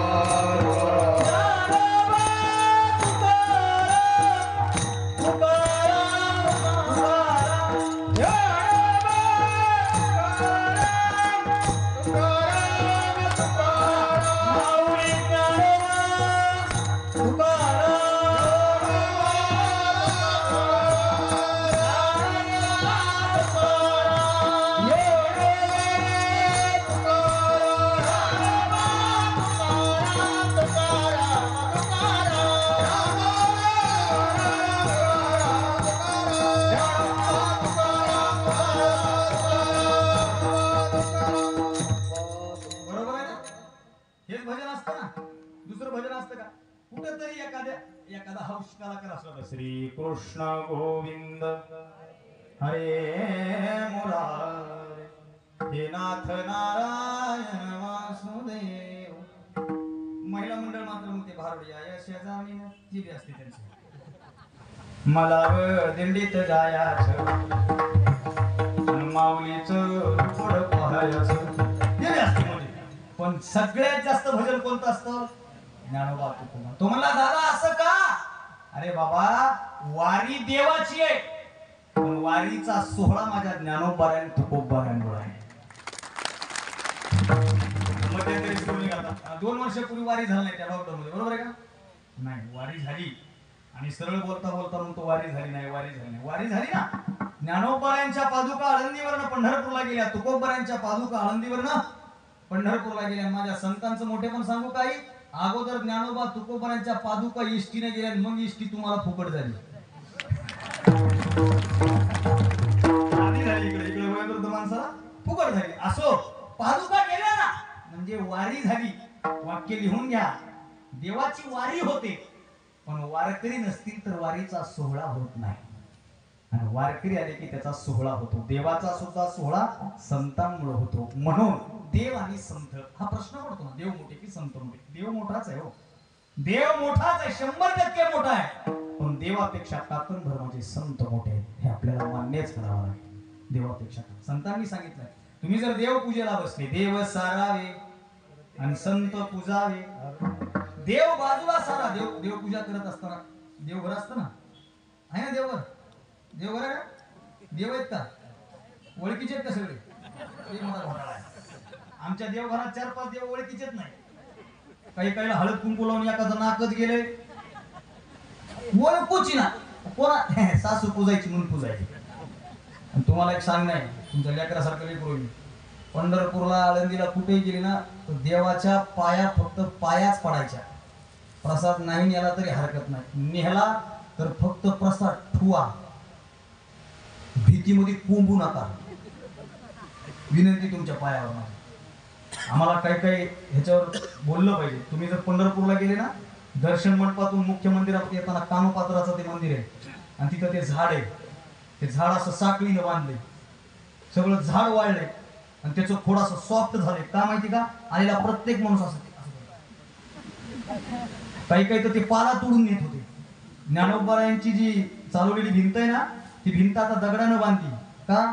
मधल्या काळामध्ये लोक काय करायचे माहिती का? ज्ञानोबारांनी चालवलेली भिंत म्हणून मातीच घरी नेत होती. असं मंदिरात कधी कधी वाईट वाटतं. मी चातुर्मासाला होतो बाबा, ह्या लॉकडाऊनच्या काळामध्ये मंदिराची स्वच्छता झाली पहा. आणि काय काढलं माहिती मंदिरातून? घाण नाही काढली. ते महिला मंडळींनी जे असे भिंतीमध्ये असे पेढे असे टाळून लावलेत का नाही, ते पेढे काढले. पेढे ते मंदिरात गेल्यापासून चौकटीला पेढा लाव, त्या खांबावर नाग आहे, त्या नागाच्याच तोंडात पेढा लाव, हत्ती त्या हत्तीच्या तोंडात पेढा लाव. माझ्या समोर एक मायमाऊली अशी नागाच्या तोंडात पेढा घालून आजी जिता घालू देत नाही ना. अरे मंदिराचे खांब म्हणजे आपला इतिहास आहे, त्याच्यावर इतिहास दडलेला आहे, त्याचं पावित्र्य, त्याची स्वच्छता. आपण मी जरा प्रामाणिक, काय झालं साहेब, आमच्या जवळ एक बँक आहे आणि त्या बँकेमध्ये पायऱ्यावर देवाचा फोटो लावला, प्रभू रामचंद्राचा फोटो लावला. आणि मी मॅनेजरला विचारलं, का हो साहेब पायरीवर प्रभू रामचंद्राचा फोटो का लावला? तो म्हणला, महाराज काय होतं, लोक चलता येता जाता कोपऱ्यात थुकतात. तो म्हणलं, मग हा देवाचा फोटो का लावला? देवाच्या फोटोमुळे तरी थुकणार नाही. मी म्हणलं, नालाय का, जो देवाला मानतो तो थुकणार नाही आणि जो देवाला मानत नाही तो थुकल्याशिवाय राहणार नाही. मग माझ्या देवाचा तिथं अपमान का करतो तू? नको लावू तिथं, ते काढ, अगोदर काढतो. कारण हे पाळलं पाहिजे आपण. आपल्या मंदिराची, आपल्या सगळ्या गोष्टीची जी स्वच्छता आहे, जी आपण पवित्रता आहे, ती आपण राखली पाहिजे. या मताचा मी आहे. आपण काय करतो, आम्हाला घाण सवय आहे. आता इथे शहरात तर आहे जरा स्वच्छता, गावागावात पण ही घाण सवय. मंदिरावरच पत्ते पिशीत बसायचं, मंदिरावर चेक करत बसायचं, पिचकाऱ्या मारायच्या, थुकू बिलकुल नाही. काय करायचं ते मंदिराच्या बाहेर, पण मंदिरामध्ये तसं करू नये. असो, म्हणून तुम्हाला ते एक सांगेल, तुम्ही जर देवपूजा करत असाल ना, तर देव बाजूला सारा आणि संतांची पूजा करा, असं संतांनी सांगितलं. देव मोठे की संत मोठे? प्रभू रामचंद्राची मूर्ती, प्रभू रामचंद्राची प्रतिमा माझ्या पाठीमागे आहे. मला फरक नाही करायचा, पण जे वाचनात आलेले तुम्हाला सांगायचं. प्रभू रामचंद्र यांच्या जीवनावर सगळ्यांना प्रभू रामचंद्राबद्दल आदर आहे. प्रभू रामचंद्र म्हणजे आपला सगळ्यांचा श्वास आहे. रामकथेमध्ये फार सुंदर चिंतन आले महाराज. एक दृष्टांत संपणे पुढे जातो. आपला विषय चालू आहे देव मोठे की संत मोठे. ऐका, प्रभू रामचंद्राच्या जीवनामध्ये असा प्रसंग येतो की प्रभू रामचंद्र वनवासाला गेले आणि वनवासाला गेल्याच्या नंतर सीता मातेचं हरण झालं. रावण सीता मातेला घेऊन गेला अशोक वाटिकेमध्ये, रावणानं सीतेला ठेवलं आणि सगळ्यात युद्धाचा शेवटचा प्रसंग आला. शेवट, आता युद्ध उद्या होणार आहे, उद्या रावणाचा अंत होणार आहे, अशी सगळी परिस्थिती निर्माण झाली. आणि आदल्या रात्री रावणाची पत्नी आहे, तिचं नाव आहे मंदोदरी. मंद उदरी ती मंदोदरी, अत्यंत रूपवान, गुणवान, शीलवान अशी ती कन्या आहे, म्हणजे रावणाची पत्नी आहे. आणि रावणाच्या पत्नीचं आणि रावणाचं एक संभाषण आहे. हे संभाषण कधीतरी आपण वाचायला हवं. एक वाक्य बोलून जातो, जगातलं सगळ्यात सुंदर नातं नवरा आणि बायकोचं आहे. बरं, विनोद करायला ठीक आहे, बायकोवर विनोद करायला जमते, बरोबर आहे ना, लोक बायकोवर लय विनोद करतात, पण ज्याला बायका भेटणार त्यांचा किती मोठा विनोद आहे सध्या ते पण बघायला. ज्यांना भेटणार त्यांचा किती मोठा विनोद आहे. नवरा बायकोचं नातं फार सुंदर आहे. आता मी अगोदर ह्या नात्यावर बोलत नव्हतो, पण 2 वर्ष झालं माझं झालंय. नवरा बायकोचं नातं सुंदर असतं. किती सुंदर असतं? माणूस जेव्हा समाजाला उत्तर देऊ शकत नाही, माणूस जेव्हा घराला उत्तर देऊ शकत नाही, माणूस जेव्हा मित्राला सुद्धा उत्तर देऊ शकत नाही ना, तेव्हा माणूस अंतःकरणातून मोकळा आपल्या बायको जवळ होतो. एवढं ते सुंदर नातं असतं. ऐका, रावणाची पत्नी आहे मंदोदरी. ती मंदोदरी रावणाला 2 प्रश्न विचारते. ते म्हणते, स्वामी तुम्ही विद्वान आहात, पंडित आहात, तुमच्यासारखा विद्वान या त्रैलोक्यात नाही. अहो 33 कोटी देव पाणी भरायला आहे, नवग्रह तुमच्यापाशी दास म्हणून आहे. ज्या शनीची अवकृपा होऊ नये म्हणून सगळे प्रयत्न करतात, त्या शनीवर तुम्ही पाय दिला. इतके तुम्ही महान आहात, 18 पुराण, 6 शास्त्र, 4 वेद सगळं तुम्हाला पाठे, इतके विद्वान आहात. हो, तरी जगाच्या मालकाच्या पत्नीचं तुम्ही हरण केलं, तिच्यावर तुम्ही विजय मिळवू शकत नाही, साधी गोष्ट तुमच्या लक्षात आली नाही का?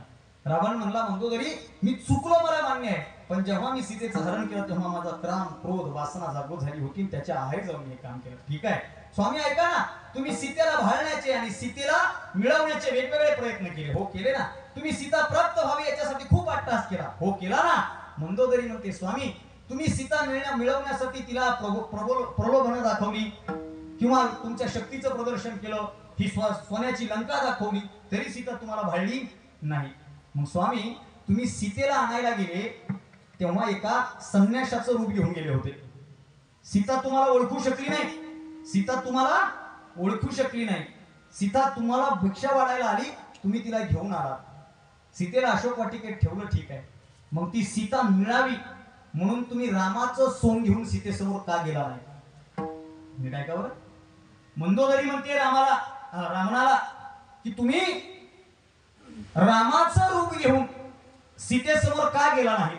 तुम्ही जर रामाचं रूप घेऊन सीतेसमोर गेला असतात ना तर सीता भाळली असती, तुम्हाला मिळाली असती. रावण हसला. रावणाचं उत्तर म्हणजे माझ्या प्रभू रामचंद्राचं मोठेपण आहे. रावणानं उत्तर दिलं, मंदोदरी तुला काय वाटतंय मी हा प्रयत्न केला नसेल? पुन्हा मंदोदरी म्हणते प्रयत्न केला तरी सीता तुम्हाला मिळाली नाही. रावण म्हणतो अगं रामाचं रूप घेतल्याच्या नंतर सीता मला भेटणं हा फार पुढचा विषय राहिला. मी रामाचं रूप घेतलं आणि सीतेबद्दलची माझी वासना आसक्तीच गळून पडली, याला राम म्हणतात. रामाचं रूप घेतलं तर सीतेबद्दलची आसक्ती संपली, याला राम म्हणतात. हे रामाचं मोठेपण आहे. आणि माझ्या तुकारामाचं मोठेपण एका वाक्यात सांगतो. 90च्या दशकात जगद्गुरु तुकाराम महाराजांवर एक चित्रपट रिलीज झाला. त्या चित्रपटाचं नाव संत Tukaram, black and white movie होता तो. आणि त्या ब्लॅक अँड व्हाईट मूवी मध्ये तुकाराम महाराजांची भूमिका ज्या अभिनेत्याने केली ना, त्या अभिनेत्याचं नाव विष्णुपंत पागनीस. सगळ्यांना माहिती आहे. विष्णुपंत पागनीसांनी तुकाराम महाराजांची भूमिका केली. भूमिका इतकी सुंदर झाली, चित्रपट इतका चालला की प्रचंड पैसा कमावला. आणि चित्रपटाचे डायरेक्टर पैशानं भरलेली बॅग घेऊन विष्णुपंत पागनीसांना भेटायला गेले. तेव्हा विष्णुपंत पागनीस गाथेचं पारायण करत बसलेले आहेत. आणि विष्णुपंत पागनीसांनी त्या डायरेक्टरांना बसायला चटई दिली. ते बसले, दोघांचा संवाद सुरू झाला. डायरेक्टर महोदय बोलायला लागले, दिग्दर्शक महोदय. ते म्हणतात की तुमचा अभिनय पाहून आपल्या चित्रपटानं फार कमाई केली. मला तुम्हाला घेऊन आणखीन दुसरे 4 आध्यात्मिक चित्रपट बनवायचे. मुख्य जे किरदार आहे, मुख्य जे कॅरेक्टर आहे ते फक्त तुम्हीच करणार.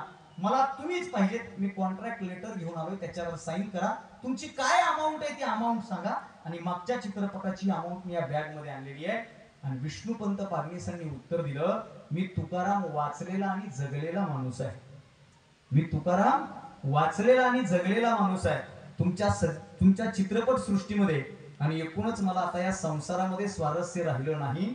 विष्णुपंतांनी पैशाची बॅग दान केली आणि नंतर अखंड पंढरपूरचे ते वारकरी झाले.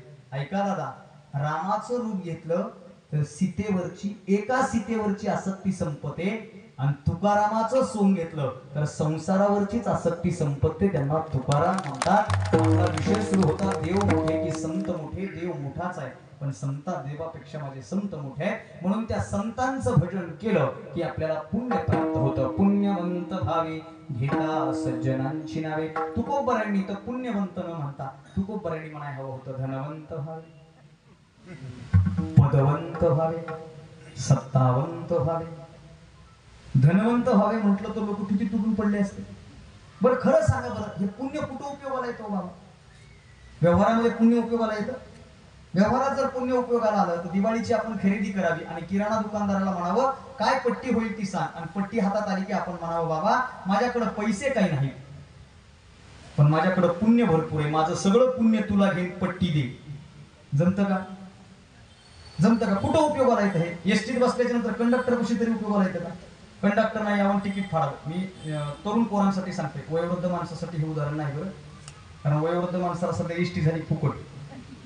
आमच्या गावातले सध्या 80% म्हातारे एसटीत आहेत बाबा.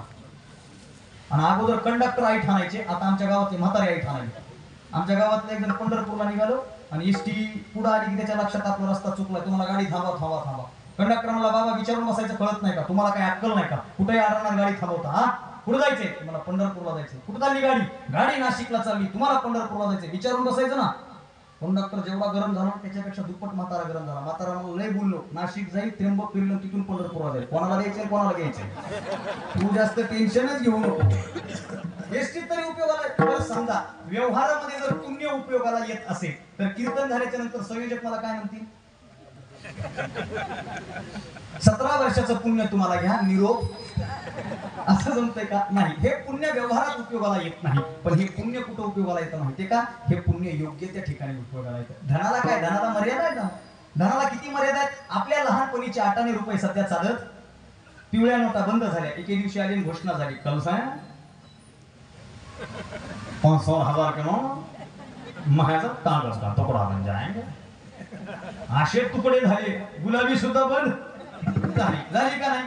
बरं, त्याला काळाची मर्यादा आहे, देशाची सुद्धा मर्यादा आहे. भारतातला रुपया बाहेर देशात चालत, एअरपोर्टला गेल्याबरोबर अगोदर करन्सी चेंज करून घ्यावी लागते, तेव्हा तिथं जाऊन खर्चावी लागते. तिकडं पाऊंड डॉलर आहे, इकडं रुपया आहे. म्हणजे धनाला मर्यादा आहे पण पुण्याला मर्यादा नाही. आता हे मी कीर्तन करतो दादा, हे मी कीर्तन करतो, आमचे महाराज पकवाज होता, हे मी कीर्तन करतो ना, हे कीर्तन करणं ही काय माझ्या एका जन्माची पुण्य आहे नाही. जन्मोजन्मी बहु पुण्य के जन्मोजन्मी. जन्मोजन्मीचं पुण्य आहे, एका जन्मीचं पुण्य नाही दादा. अनंत जन्माची पुण्य आहे. बहुत सुकृताची मनोनी विठ्ठली आवडी. हे अनंत जन्माचं पुण्य. हे बोलणं, हे कीर्तन करणं, भजन करणं, तुमचं कीर्तनात येऊन बसणं सुद्धा एका जन्माचं पुण्य नाहीये, अनंत जन्माचं पुण्य. तेव्हा कीर्तनामध्ये लोक येऊन बसतात. उगाच बसतात का दादा? साधी गोष्ट आहे. बुवा सांगायचे, बुवा म्हणायचे, काय काय भूमिका आहे बघा, भजनी मंडळाला कळेल. रामकृष्ण हरिपर्यंत हरिपाठ लवकर पाठ होतो, बरोबर आहे का पोरांनो? रामकृष्ण हरिपर्यंत हरिपाठ पाठ होतो. विठोबा रुक्माईपर्यंत सुद्धा स्पीड न पाठ होतो. पण विठोबा रुक्माई पासून समाधीच्या अभंगापर्यंत थोडं जड जाते. आणि गुरु परंपरेच्या अभंगाला रोज द्रौपद हुकते. काय म्हणणं आहे तुमचं? रोज हुकते. असं का होतं? असं का होतं? कधीतरी विचार केला पाहिजे ना. बुवा सांगायचे, मागच्या जन्मात हे विठोबा रुक्माईपर्यंत हरिपाठ पाठ केला आणि ह्याची पडली विकेट. तर मागच्या जन्मामध्ये जे भोगलं होतं ना, ते या जन्मामध्ये लवकर पाठ करायला कारणीभूत ठरलं. हे जन्मोजन्मीची पुण्य आहे. म्हणून पुण्य इतकं महत्वाचं आहे. ते पुण्य कमवण्याचा मार्ग सांगितला. घेता सज्जनांची नावे, सज्जनांची नावं घ्या. सज्जनांची जर नावं घेतली तर पुण्य प्राप्त झाल्याशिवाय राहत नाही. ते पुण्य मिळवायचं आहे. मग तुकोबा आहे, तुम्ही मिळवणार का?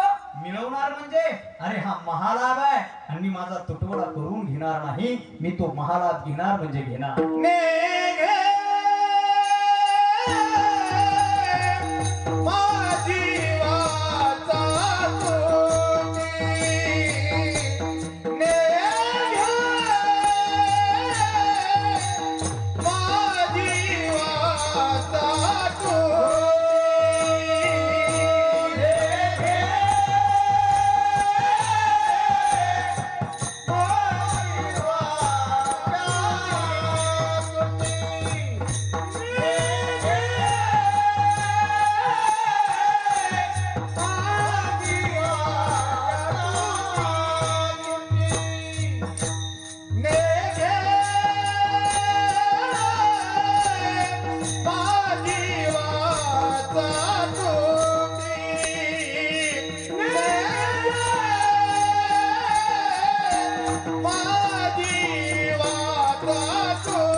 एकदम हरिपाठ चालू होता.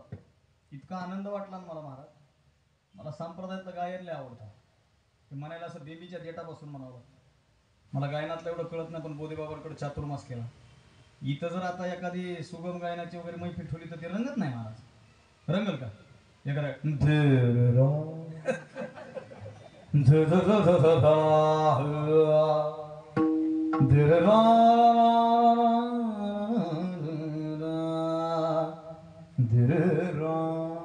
समोरचे लोक हे अहो महाराज एवढं जोरात म्हणायले ते, एवढं दणक्यात वाजवायले ते, तरी माझ्या समोरच्या 14 जणांनी जांभळे देत. उठवू का? फक्त हो म्हणा. एकानं तर रामकृष्ण हरिनाथ मला सगळं दाखवले. अवघड आहे सगळं. आनंद आहे दादा. हे गायला ताकदच लागते याला. बेंबीच्या खेळापासून गाव. आणि दादा मी ह्या चालीमुळे कीर्तनकार झालो बरं. हा मी कीर्तनकारच चालीमुळे झालो. आणि त्यात मी समर वॅकेशन मधला महाराज आहे. उन्हाळ्याच्या सुट्ट्यातला महाराज आहे मी. आणि त्यात मी आज कॉलेज करत करत नोडे साहेब मी कॉलेज करत करत कीर्तन करतो. मी BA केलं, MA केलं, MPhil केलं. आणि सध्या डॉक्टर बाबासाहेब आंबेडकर मराठवाडा विद्यापीठामध्ये मी PhD करतोय. PhD करत करत मी कीर्तन करतो. म्हणजे मी शिकलेला महाराज आहे बरं. आमच्या क्षेत्राचं काय झालंय, काहीच जमाना गेले की महाराज व्हायचे. हे एक मोठा घोटाळा झाला. आता 10वीचा निकाल लागला तेव्हा एका मुलाच्या बापानं मला फोन केला. जय रे बाबा. जय काय चाललंय? म्हणलं काय नाही, कार्यक्रम चालू आहे. बाबा पोराचा एक विषय गेला हो. म्हणलं मग बाबा काही तर करा ना. आता मी काय करू, माझी काय बोर्डात ओळख आहे का, मी करू काय? ते म्हणलं नाही बाबा. म्हणजे डबल फॉर्म भरायला. नाही पोरग म्हणते निघत नाही. आता मी म्हणलं करू काय? कुठं संस्था असली तर बघा. मी म्हणलं इकडे एक गेलाय, तिकडे एक सुद्धा निघणार. ते काय सोपं आहे का? आपलं कॉलेज करत करत मी कीर्तन, आणि असाच कीर्तन करतो आमच्या गावामध्ये. तुम्ही जसं हरिपाठ म्हणला ना, हरिपाठाला अशाच चाली पाहिजे. तुम्ही म्हणल्या तशा हरिपाठाला ठाई म्हणून जमल का? अवघ्याची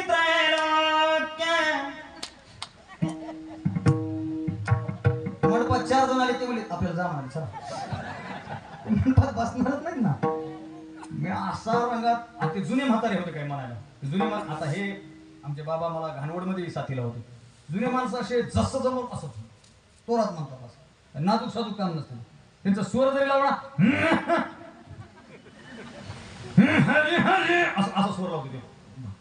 हास्य म्हणायचे का नाही. आदिनाथ गुरु सकळ सिद्धाचा मच्छिंद्राचा मुख्य शिष्य.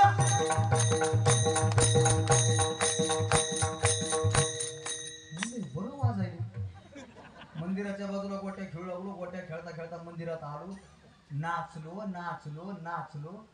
लगेच आमचे महाराज म्हणले आज रात्रीची पंगत. अरे म्हणलं जेवायला आहे का? आपल्या इथं आहेत ना तुमची? कधी एवढेच लोक असतात ना जेव्हा?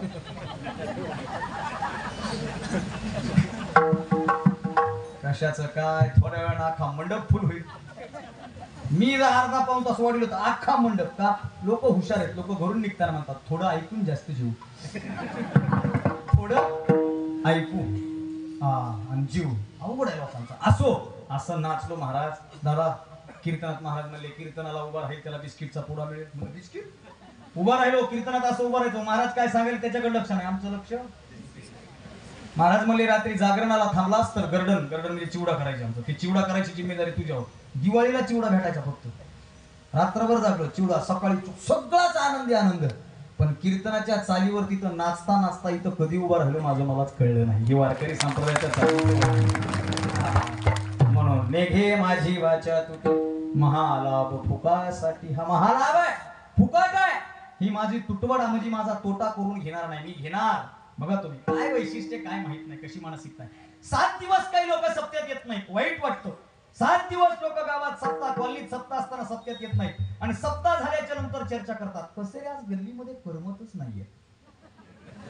आज ना कॉलनीमध्ये फारच बोरिंग होतंय.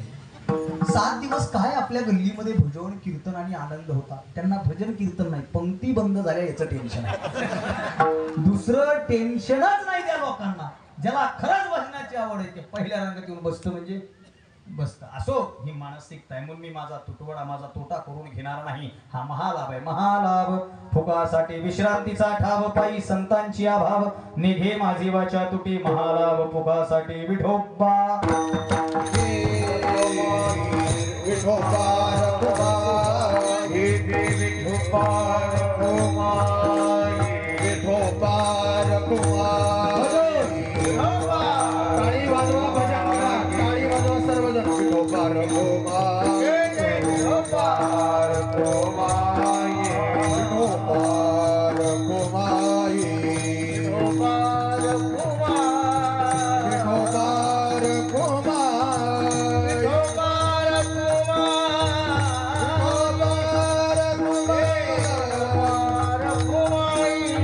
विठोबा रघुबा विठोबा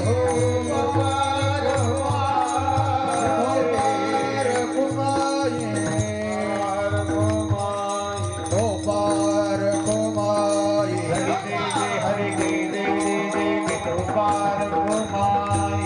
विठोबा रघुबा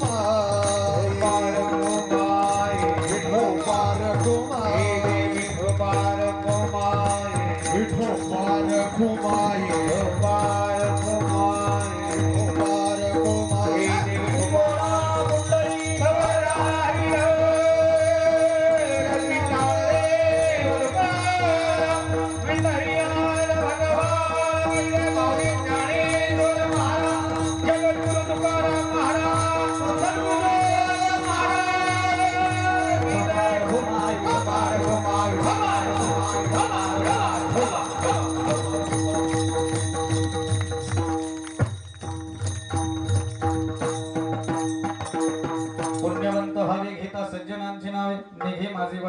महालाभ भोगासाठी विश्रांतीचा ठाव पायी संतांची अभाव निघे माझी वाचा तुटी महालाभ फुकासाठी.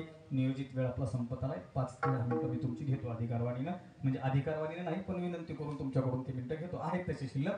काय मला समारोपाच्या 4-5 गोष्टी तुम्हाला सांगायच्यात आणि शेवटचं चरण मग नंतर मी सांगेल तेव्हा गायकांनी गावं. ऐका, मी तुम्हाला सुरुवातीला भारत मातेचा जय जयकार करायला हवा. जगात भारतासारखा देश नाही हेही मी तुम्हाला बोललो होतो. भारताचं वेगवेगळं वर्णन आहे. मला आठवतंय 15 ऑगस्ट 26 जानेवारी 1 मे. 15 ऑगस्टला काय असतं रे बाळा? वा, टाळ्या वाजवा त्याच्यासाठी जोरात. वा, त्यानं थोडा विचार केला पण उत्तर बरोबर दिलं. 15 ऑगस्टला स्वातंत्र्य दिन असतो. आज फार दुग्ध शर्करा योग आहे की माझ्या या कीर्तनासाठी म्हणजे आपल्या सप्त्यामध्ये कीर्तनासाठी स्वानंद सुखनिवासी सद्गुरू जोग महाराज वारकरी शिक्षण संस्थेचे खजिनदार आदरणीय नलवडे साहेब सुद्धा इथं कीर्तनाला उपस्थित आहेत. साहेब, मी एका गावामध्ये असंच विचारलं होतं, 15 ऑगस्टला काय असतं रे? काय असतं 15 ऑगस्टला? ते खाली म्हणलं सुट्टी असती सुट्टी. माझं पुढचं होतं ते, सुट्टी असती सुट्टी. त्याचंही खरंय, कारण सकाळी झेंडा फडकायचा. जे गायब, माफ करा मला, सोशल मीडियावर ऍक्टिव्ह असणारे, सोशल मीडियाचे जे काही ब्रॉडकास्ट वगैरे असतात ना, त्यांनी एक बातमी व्हायरल केली होती. या वर्षीचा 15 ऑगस्ट आदल्या दिवशी एक सुट्टी आणि दुसऱ्या दिवशी एक सुट्टी घेऊन आला होता. म्हणजे मंगळवारी का बुधवारी 15 ऑगस्ट होता, 2-4 सुट्ट्या होत्या. सरळ पत्रकारानं बातमी दिली. काय माहितीये का? सलग 5 दिवस सुट्ट्या आल्यामुळे वाहतुकीची कोंडी. मी त्यांना मेसेज करून विचारलं, सर सलग 5 दिवसाच्या सुट्टीमध्ये तुम्ही 15 ऑगस्टची तारीख मोजताय, मग 15 ऑगस्टची तारीखची सुट्टी आहे का? लक्षात ठेवा, ज्या दिवशी आम्ही 15 ऑगस्टचा दिवस सुट्टी म्हणून साजरा करायला लागलो ना, तोच स्वातंत्र्याचा सगळ्यात मोठा अपमान असेल. लक्षात ठेवा, 15 ऑगस्ट हा दिवस आपल्यासाठी आनंदाचा आहे. 15 ऑगस्ट 26 जानेवारी 1 मे आमच्या मराठवाड्यात 17 सप्टेंबर करतो आम्ही, कारण भारत स्वतंत्र झाला पण मराठवाडा स्वतंत्र नव्हता.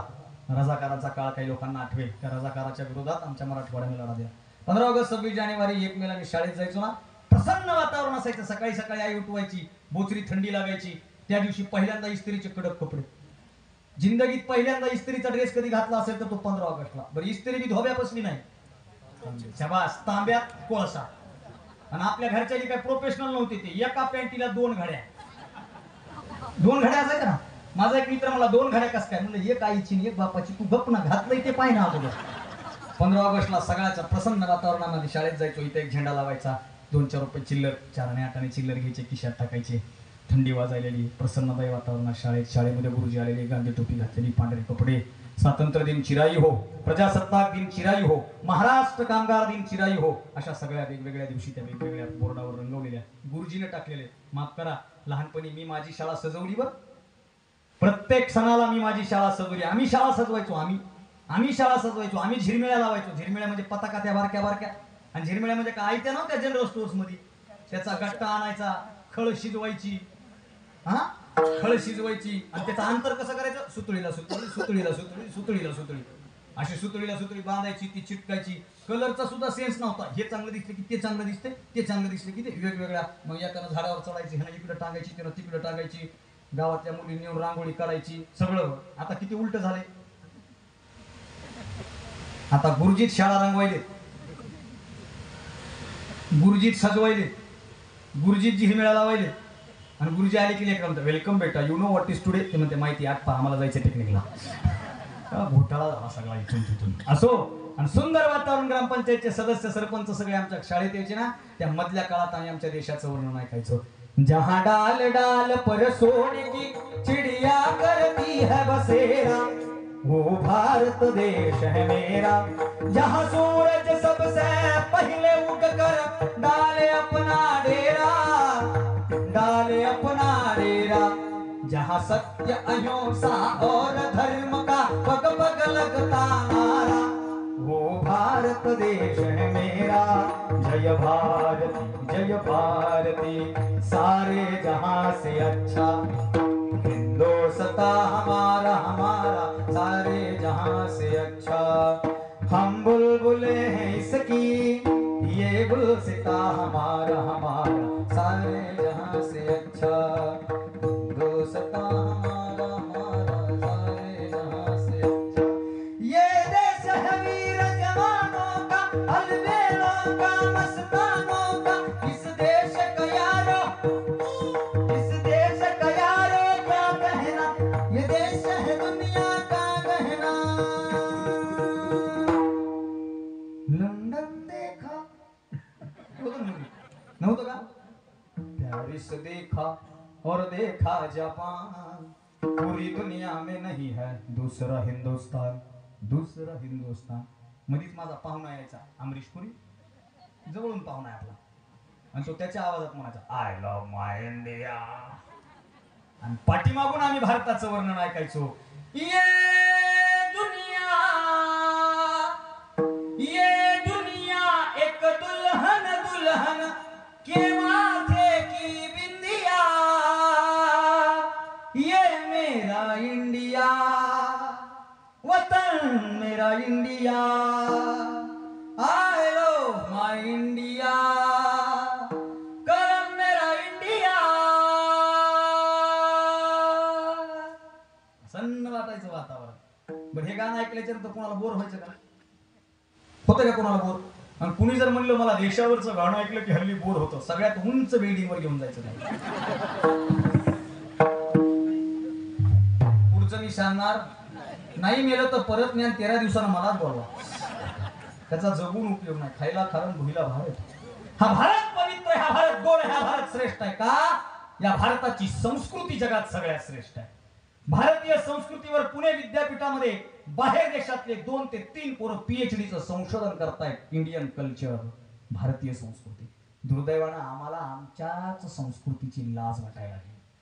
तरुण पोरांना सांगणार, तुम्ही प्रोफेशनली काय शिकायचं ते शिका। सर मी कीर्तन करतो, व्याख्यान करतो, तुम्ही युट्यूबला नाव टाका, माझे लाखो व्हिडिओ भाषणाचे येतात। उद्या इथून किर्लोस्कर महाविद्यालयामध्ये जाऊन इंजिनिअरिंगच्या पोरांच्या समोर जाऊन बोलायचं। मी सुद्धा शिकत कीर्तन करतो। माझा कॉलेज मधला एक पोरगा मला, तुला काय नाद लागलाय धोतर नेसायचं आणि बोंबलत फिरायचं, जिने के हे 4 दिन बाकी हे मोकार दिन, काय मध्येच फिरतो। एक जण तर मला व्याख्यानात चांगलं बसताना बसलंय, कीर्तनाचा नाद कशाला करतो? एकच कारण आहे, सध्याच्या वर्तमानामध्ये टेक्नॉलॉजीचं शिक्षण घेणं, जीन्स पॅन्ट टी शर्ट घालून महाविद्यालयात जाणं हे अविनाश भारतीची गरज आहे। गरज नीट ऐका, कॉलेजला जाणं, कॉलेजला जाऊन शिक्षण घेणं अविनाश भारतीची गरज आहे। पण पारंपरिक धोतर नेसून फेटा बांधून वारकरी संप्रदायाचा प्रचार आणि वारकरी संप्रदायाचा पाईक होणं अविनाश भारतीचं कर्तव्य आहे। कर्तव्य, गरज आहे, कर्तव्य आम्हाला करायला हवं। ज्या दिवशी आम्हाला ते कळेल ना का रे ही भारतीय संस्कृती श्रेष्ठ आहे आणि जगात भारतीय संस्कृती एकाच तत्वावर टिकून आहे, मातृदेव भव आणि पितृदेव भव. समोर बसलेल्या सगळ्या सुजाण नागरिकांना भावांना एकच सांगणं आहे, आईला देव आणि बापाला देव म्हणणारी जगातली एकमेव संस्कृती भारतीय संस्कृती आहे. बाहेरच्या देशामध्ये बापाला देव आणि आईला देव, बाहेरच्या देशात पोराला बाप कोण आणि आई कोण हेच माहित नाही. बाहेरच्या देशात पोराला शेंबूड पुसायची अक्कल आली की पोरग बापाला म्हणते, daddy this is my room, don't disturb me, my life my style my roots, मी माझ्या पद्धतीने माझं जीवन जगणार. पण भारतात तसं नाही.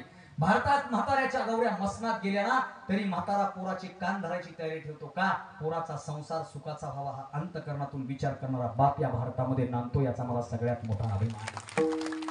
अरे पोरग जर अनवाणी पायानं फिरत असेल तर त्याच्या पायाला पोळणारे चटके आईच्या हृदयाला पोळतात. ही हृदय जपणारी माय माझ्या भारतात आहे, त्याचा सुद्धा मला सगळ्यात मोठा अभिमान आहे. ऐका, जुनी पिढी आजही आई फोटो काढू दे म्हणल्याबरोबर थांब डोक्यावर पदर घेऊ दे असं म्हणते ना, तेव्हा माझ्या संस्कृतीचा सगळ्यात मोठा सन्मान झाल्यासारखं मला वाटतं. आम्हाला आमची संस्कृती जपता आली पाहिजे. मातृदेव भव आणि पितृदेव भव. या सत्याच्या या 17 वर्षातल्या तिसऱ्या दिवशीच्या कीर्तनामध्ये अविनाश भारती नावाच्या पोराचं तुम्हाला एकच सांगणं आहे, ज्या दिवशी आम्ही आमच्या बापाला बाप म्हणून आणि आईला आई म्हणून ओळखायला तयार होऊ ना, त्या दिवशी आमच्या घरामध्ये त्रैलोक्याचा अधिपती भगवान पांडुरंग परमात्मा येऊन राहिल्याशिवाय राहणार नाही. दादा सर मी कीर्तन करतो, साहेब मी कीर्तन फक्त माझ्या बापाची इच्छा म्हणून करतो. प्रामाणिकपणे सांगतो. मी मगा म्हणलं ना, मी समर वॅकेशन मधला महाराज आहे. समर वॅकेशन मध्ये उन्हाळ्याच्या सुट्ट्यात माझ्या गावातले पोरं काय करायचे माहिती का, चलती झाडे पाहूया मामाच्या गावाला. त्यात एक कडवले भारी होतं, मामाची बायको सुगरान रोज रोज पोळ्या शिकरान. मी ती मामी हुडकायला रोज पोळ्या खाऊ लागली, एकदाही ती मामी भेटली नाही. उन्हाळ्याच्या सुट्ट्यात मामाच्या गावाला गेलो नाही मी. उन्हाळ्याच्या सुट्ट्यात गाथा हातात घेतली, उन्हाळ्याच्या सुट्ट्यात ज्ञानेश्वरीची पारायण केली, उन्हाळ्याच्या सुट्ट्यात गाथेची पारायण केली. उन्हाळ्याच्या सुट्ट्यामध्ये कट्ट्यावर बसून शिट्ट्या मारत आयुष्याची थट्टा करण्यापेक्षा कीर्तनाचा फेटा बांधणार हा पोट्टा आहे. संपला विषय, जास्त काहीच नाही. आणि बाप म्हणला म्हणून कीर्तनकार झालो. मी तुम्हाला सांगितलं, माझा बाप म्हणला म्हणून मी कीर्तनकार झालो साहेब. माझे वडील दुसऱ्याच्या शेतात सालानं कामाला होते. माझे वडील मजूर म्हणून काम करायचे, लेबर म्हणून काम करायचे. माझ्या वडील जिथं कामाला होते ना, तिथं एकदा एक महाराज आले आणि त्या महाराजाचे पाय धुवायला माझ्या बापाने पाणी काढून दिलं. माझा बाप मला घरी येऊन म्हणतो, बाळा तुला काय व्हायचंय? म्हणलं मला इंजिनियर व्हायचं, मी पॉलिटेक्निक साईडचा विद्यार्थी. माझे वडील म्हणले, इंजिनियर झालास तर लोक साहेब म्हणतील, मग तू इंजिनियर व्हाय डॉक्टर व्हाय काय व्हायचंय ते व्हाय, पण माझी इच्छा आहे तू एकदा वारकरी संप्रदायात जाऊन कीर्तन कर. आणि माझ्या खानदानातला मी पहिला महाराज. लोक म्हणतात परंपरेत असावं लागते, रक्तात असावं लागते. परंपरेत असणारे काय दिवे लावायचे महाराष्ट्र बघायला.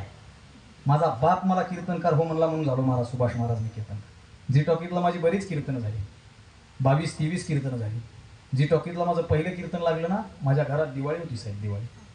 माझे वडील अख्ख्या गावामध्ये असे छाती काढून फिरत होते आणि एक वाक्य बोलून जातो, अख्ख्या जगाला भारी वाटणं इम्पॉर्टंट नाही, आपल्या बापाला भारी वाटणं ही जगातली सगळ्यात भारी गोष्ट. बापाला भारी वाटणं, बापाला इतकं भारी वाटतं. माझा बाप अख्ख्या गावात, माझे वडील अडाणी आहेत, त्यांना वाचता लिहिता येत नाही, एकदम शेतकरी माणूस आहे, रॉयल शेतकरी माणूस आहे. आणि माझा बाप अख्ख्या गावात फिरत होता. टीव्हीला आवाज, संध्याकाळी टीव्हीला आवाज, संध्याकाळी 6 वाजता जी टाकीत लागलं पाहिजे म्हणजे लागलं पाहिजे अख्ख्या गावात. माझ्या वडिलाचे एक मित्र म्हणले, रिचार्ज संपले, वर्षाचा मारतो पण तू टीव्ही लाव. कोण टीव्हीवर येले? पोरगं टीव्हीवर येले. 6 वाजले, वडील येऊन सोप्यावर बसले. 6 वाजून 1 मिनिटाला अँकर लिंक सुरू झाली, 6 वाजून 4 मिनिटाला अँकर लिंक संपली, 6 वाजून 5व्या मिनिटाला माझी एंट्री झाली, 6 वाजून 7व्या मिनिटाला माझ्यावर कॅमेरा फोकस झाला, माझ्या नावाच्या खाली पट्टी आली. माझ्या बापाला वाचता येत नाही, पण बाप माझ्या आईला म्हणला, बघ पोराचं नाव आलं, पोराचं नाव टीव्हीला आलं. टीव्हीवर येणं म्हणजे जोक का? 10 वर्षापूर्वी माझ्या घरच नव्हतं टीव्ही थोडा. लोकांच्या वर्तमानपत्रात बातम्या आल्या तर कातरणं काढू ठेवतील. असं अंडर बरोबर आहे म्हणलं ते, असं अंडरलाईन करून ठेवते. टीव्हीवर पोरग येणार, 2 तास पोरग दिसणार, आनंद होणार नाही. माझे वडील असे टीव्हीच्या समोर बसले, मी टीव्हीवर दिसलो साहेब. वडिलाच्या डोक्यात काय आलं माहित नाही. माझे वडील उठले, टीव्हीच्या जवळ गेले, गळ्यातला रुमाल काढला आणि टीव्ही पुसले हो माझ्या वडिलांनी अशी. वडील देवघरात गेले, वडिलांनी देवघरातून जाऊन पंचीपाळ आणला आणि माझ्या वडिलांनी टीव्हीला हळद कुंकू लावलं. टीव्हीला मी माझ्या वडिलांना म्हणलं, आज दिवाळी नाही, दसरा नाही, लक्ष्मीपूजन नाही, टीव्ही तर जुना आहे, जुन्या टीव्हीला आज हळद कुंकू का बाबा? माझे वडील म्हणले, येड्या, ह्या डबड्यात आतापर्यंत दुसरे हिरो बघितलेत, आज माझा हिरो डबड्यात गेलाय म्हणून डबड्याला हळद कुंकू. त्या दिवशी माझ्या डायरीत एक वाक्य लिहून घेतलंय माय बाप हो. ते वाक्य म्हणजे माझ्या आयुष्याची प्रतिज्ञा आहे. माझ्या अंगावर काटा येतोय बोलताना.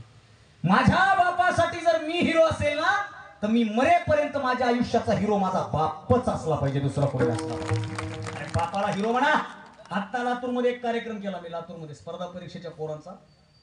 19 PSI लोक समोर होते. किती? आणि त्यांचा सत्कार मी करायला. ते स्टेजवर आले की आपला एकच डायलॉग होता, ओळख राहू द्या. PSI लोक आहेत ते. आणि त्याच्यात एक बाप आला, त्या बापाला मी हार घातला. इतका साधा माणूस होता ना, त्यानं मला हार घातला. मी म्हणलं बापाचा हा भोळेपणा जपण्यासाठी आपल्याला यशस्वी व्हायचंय. तुमच्या कॉलनीत एखादा पोरगा सिलेक्ट होऊ द्या, एखाद्या ग्रामीण भागातला म्हातारा असू द्या, त्या पोराचं बॅनर चौकात लागू द्या. तुमच्या गावात कॉलनीत न येता 100% गॅरंटी देऊन सांगतो, तो बाप नावाचा आणि आजा नावाचा व्यक्ती दिवसभर त्या बॅनरच्या खाली असं मागं पुढं करतो आणि येणाऱ्या माणसाला म्हणतो बॅनरवर जे पोरग आहे ते आपलं आहे. बापाला अभिमान वाटतो, अभिमान. बापाला स्वाभिमान वाटतो. त्या PSI लोकांना एक वाक्य बोललो होतो मी, तुमचं सिलेक्शन झालंय म्हणलं साहेब, तुमची ट्रेनिंग बाकी आहे. 19 PSI होते, तुमची सिलेक्शन झाले, तुमची ट्रेनिंग बाकी आहे. तुमची पुण्याच्या नाशिकला ट्रेनिंग होणार, महाराष्ट्र पोलीस करिअर अकॅडमीला. नंतर तुम्हाला वर्दी मिळणार, नंतर तुमची पोस्टिंग होणार. पण बाप अख्ख्या गावात आता छाती करून फिरायला लोकांनी मला नेटरा आता पूर्व पोलीस मध्ये नाही तर गोळ्या घाली. बापाने लिस्ट काढली अशी. काय लिस्ट मध्ये? कुणी कुणी बहिणीचं लग्न मोडलंय, कुणी कुणी घराच्या बांधकामाला अडवा आले, कुणी कुणी शेतीच्या कुटाण्यामध्ये मागं लागले. त्याची लिस्ट काढली बापानं. का? अरे बाप फक्त आपल्या जीवावर आनंदात राहतो. आपला बाप कोण आहे हे आपण ठरवू शकत नाही, पण आपला बाप कोणाचा बाप आहे हे 100% आपण ठरवू शकतो. याचा विचार करा. बापासाठी जगायला तयार, आईसाठी जगायला तयार. मला बाप म्हणला म्हणून मी कीर्तन करतो. बापाला लय भारी वाटते साहेब आपले. आणि बाप म्हणजे माझी ताकद आहे. इतकी ताकद आहे ना, ते एप्रिलमध्ये लय कार्यक्रम केले सुभाष महाराजांनी. 25 दिवसानं घरी गेलो. 25 दिवसानं घरी गेलो. आई म्हणजे बस बस बस बस बस, आता एवढी मरमर करायची तब्येत बघ. आता तुम्हाला कळलं हे वाक्य. आई म्हणली एवढी मरमर करायची नाही, महिन्याचे 10 जरी केलेस तरी चांगलं पॅकेज पडतंय. लई मरमर करायची नाही. मी शांत बसलो. आईच्या पुढे जाता येत ना, मी तू असा खाली बसलो आणि जरा माझा चेहरा पडला. जरा जास्त होतं त्या दिवशीच म्हणून चेहरा पडला. वडील आले बाजारातून. वडील म्हणले काय झालं, थोबाड पाडून बस. आता बाप आहे ना, बापाने मला त्याच भाषेत बोलावं का? मला वडिलांनी म्हणा, अविनाशजी काय झालेले आहे आपणास, तुमच्या मुखचंद्रावर असे 12 का वाजलेले आहे. काय फिलिंग आहे का, काय आनंद आहे का? वडिलांनी म्हणलं बघे काय झालं रे? म्हणलं पप्पा असं असं कार्यक्रमाला जायचं होतं. आई जाऊ दे. कुठं जायचंय? म्हणलं नांदेडला जायचं. किती किलोमीटर आहे? जवळच आहे. किती वेळ लागते? म्हणलं 2 तास. तुमच्याकडे असं टायमिंगवर सांगायची वेळ वेळ गरज ना. किती वेळ लागते? 15 मिनिट 20 मिनिट. म्हणलं जायला 2 तास, कीर्तनाचे 2 तास, यायला 2 तास, 6 तासाचं सगळं आहे. म्हणलं पप्पा जा. म्हणलं खरं सांगा. जा. कपडे बिपडे घातले, तयार झालो. आई आली. होय घरात. कळत ना काय करायचं. म्हणलं पप्पा म्हणले होय घरात. मी घरात आलो. काय झालं? आई जाऊ दे. वडील बाहेर आले. जा. म्हणलं खरं जाऊ का? जा. म्हणलं खरं सांगा. जा रे. म्हणलं खरं सांगा. एवढंच सीझन असते. जा. आणि पुन्हा लॉकडाऊन झाल्यास तुलाच बघत बस नाही, दुसरं काय नाही. जा. म्हणलं खरं जाऊ. जा. आई म्हणली अहो तब्येत. वडील म्हणले शांत बस. तरुण रक्त आहे, सळसळत रक्त आहे. आत्ता महाराष्ट्रभर फिरल, आत्ता महाराष्ट्र पालता घालल, आत्ता नाव कमवल, आत्ता काही गोष्टी करल तर उरलेलं आयुष्य आनंदात जगल. आणि आत्ता इथं मजा मारत बसल तर उरलेलं अख्खं आयुष्य त्याला कष्टात जगावं लागेल. हे अडाणी बापानं सांगितलेलं तत्वज्ञान जगत जगत मोठा होतोय. बाप म्हणला जवळ आलास की गेट उघड, जवळ आलास की मिस कॉल मार, माझी मी गेट उघडतो. ही ताकद आहे, तोपर्यंत आपल्याला भीती नाही. सज्जन हो, हे एका गोष्टीसाठी लढायचं आहे, हे एका गोष्टीसाठी जगायचं आहे. आईचा विचार करून आपल्याला सगळ्यांना जगायचं आहे. छत्रपती शिवाजी महाराजांवर बोलायला मला वेळ मिळाला नाही, पण छत्रपती शिवाजी महाराज हे जगातले सगळ्यात आदर्श सुपुत्र आहेत. सगळ्यात आदर्श छत्रपती शिवरायांच्या इतिहासातलं एक वाक्य आहे, हिंदवी स्वराज्य व्हावे ही श्रींची इच्छा. पण कधीतरी इतिहासाची पानं नीट वाचा, इतिहासामध्ये कधीतरी डोकावून पहा. आम्हाला इतिहास काय सांगतो? छत्रपती शिवाजी महाराज जन्माला सुद्धा आले नाहीत. त्या अगोदर बुलढाणा जिल्हा, सिंदखेड राजानगरी, लखोजी जाधवांचा जाधव घराणं, आणि त्या लखोजी जाधवांच्या घराण्यात जन्म झाला माझ्या मासाहेब जिजाऊंचा. माझ्या मासाहेब जिजाऊ लग्न करून नांदायला आल्या. संभाजीनगर जिल्ह्यामध्ये वेरूळ नावाच्या गावात शहाजीराजेंसोबत लग्न झालं. शहाजीराजेंची गडी आहे, तिथं दोघांचा सुखी संसार झाला. कृष्णेश्वराच्या दर्शनाला जावं आणि स्वराज्याचं पाहावं, एवढंच मासाहेब जिजाऊ विचार करतायत. आणि एके दिवशी झालं काय, शहाजीराजे मोगलांच्या दरबारामध्ये काम करतायत. शहाजीराजे घरी आले. शहाजीराजेंचा चेहरा सुकलेला आहे. शहाजीराजेंना पाणी दिलं. शहाजीराजे भोजनाला बसले आणि मासाहेब जिजाऊंनी शहाजीराजेंना विचारायला सुरुवात झाली, नेमकं झालंय काय, घडलंय काय. आणि शहाजीराजे बोलते झाले, जिजा आता आमचं मन लागत नाही, आम्ही आमच्याच राज्यात दुसऱ्याची गुलाम म्हणून जगतोय याचा खेद मनामध्ये आहे. आम्ही आमच्याच लोकांच्या विरोधात उभे राहतोय. समोर जर कुणी लढाईला आला तर त्याच्यावर धाव करत असताना तो आपलाच कोणीतरी निघतो, याचं सगळ्यात मोठं दुःख जिजा मला होतंय. शहाजीराजे चिंताक्रांत आहेत. 2 दिवस शहाजीराजे राहिले. शहाजीराजे स्वारीला निघून गेले. मासाहेब जिजाऊ मात्र त्या प्रश्नानं त्या बोलण्यानं अस्वस्थ होत आहेत. मासाहेब जिजाऊंना प्रश्न पडतोय, शहाजीराजे बोलतायत ते खरंय, काय बोलतायत शहाजीराजे, आपल्याच आपल्या विरोधात आहेत, भाऊकीच भाऊकीच्या विरोधात उभी आहे, आपलीच लोक आपल्याच लोकांचं रक्त सांडतायत, त्यापेक्षा हे आपले सगळे एक झाले आणि आपले सगळे एक होऊन मोगलांच्या विरोधात लढले ना तर सांडलेल्या रक्ताला काहीतरी किंमत प्राप्त होईल. शिवाजी महाराज जन्माला यायच्या अगोदर हे हिंदवी स्वराज्य व्हावे ही मातोश्री जिजाऊंची इच्छा आणि ती इच्छा श्री छत्रपती शिवाजी महाराजांनी पूर्ण केली. हा महाराष्ट्राचा इतिहास आहे. जिजाऊ म्हणल्या म्हणून छत्रपती शिवाजी महाराज घडले. अरे काय घडलंय, छत्रपती शिवाजी महाराजांचं वय 8 आणि वयाच्या 8व्या वर्षी शहाजीराजेंचा अपमान मोगलांच्या दरबारात होतो आणि तो अपमान शिवाजी महाराजांच्या कानावर येतो आणि शिवाजी महाराज शपथ घेतात रायरेश्वरा पक्षी फक्त स्वराज्याची नाही तर छत्रपती शिवराय म्हणतात माझ्या बापाचा अपमान तुम्ही केलाय ना, एक दिवस हा शहाजी पुत्र शिवाजी तुम्हाला या महाराष्ट्राच्या मातीतून पळवून लावल्याशिवाय राहणार नाही. बापाच्या अपमानाचा बदला म्हणजे शिवचरित्र आहे, आईची इच्छा म्हणजे शिवचरित्र आहे. फक्त छत्रपती शिवाजी महाराजांचं नाव घेऊन पोट भरत नाही भावांनो. छत्रपती शिवाजी महाराज फॅशनचा विषय झाला. माफ करा मला, शिवाजी महाराजांसारखी दाढी वाढवायची, शिवाजी महाराजांसारख्या मिशा वाढवायच्या, कानात भांगाराची बाळी घालायची, चंद्रकोर लावायची,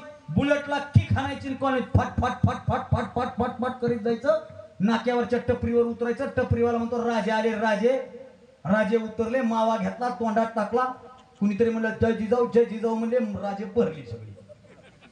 छत्रपती शिवाजी महाराजांसारखी दाढी वाढवून कुणी शिवाजी महाराज होत नाही. Chhatrapati Shivrai is not a fashion, Chhatrapati Shivrai is the passion. हा विचार ज्या दिवशी आम्ही करायला लागू ना त्या दिवशी महाराष्ट्रामध्ये छत्रपती शिवरायांचं नाव आहे. पण बापाला जपा, आईला जपा, एवढा आशावाद तुमच्या समोर व्यक्त करतो. माझ्यासाठी माझं दौलत, माझं सर्व काही माझा माय आणि बाप आहे साहेब. मी माझ्या बापाला इतकं मानतो, इतकं मानतो, इतकं मानतो की मी माझ्या बापाच्या समोर कोणाच्याच बापाला मानित नाही. मी माझ्या बापाला इतकं मानतो. बापाला हिरो म्हणा म्हणलं, काही मूर्ख गाबडे हिरोला बाप म्हणाले. आउट होतोय धोनी, रडतोय ही, काय संबंध आहे?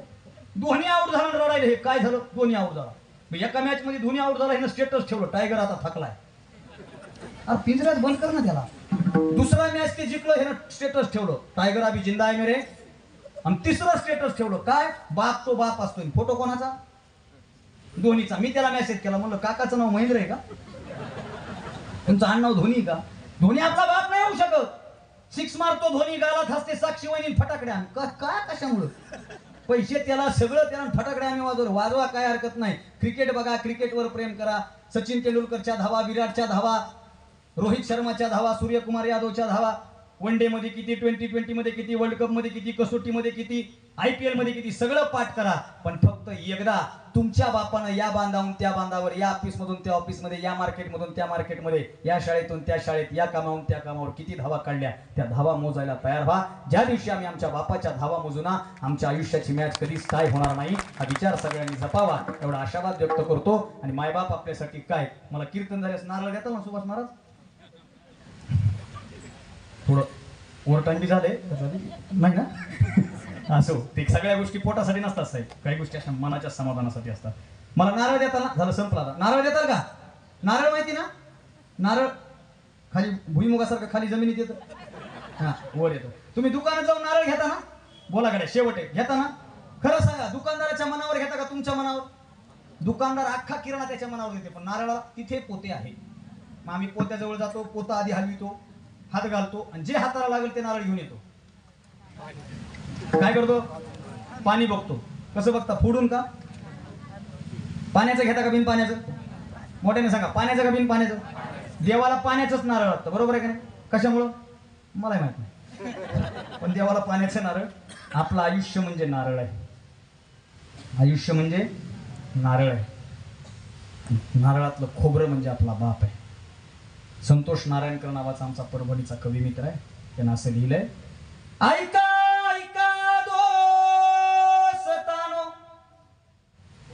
ऐका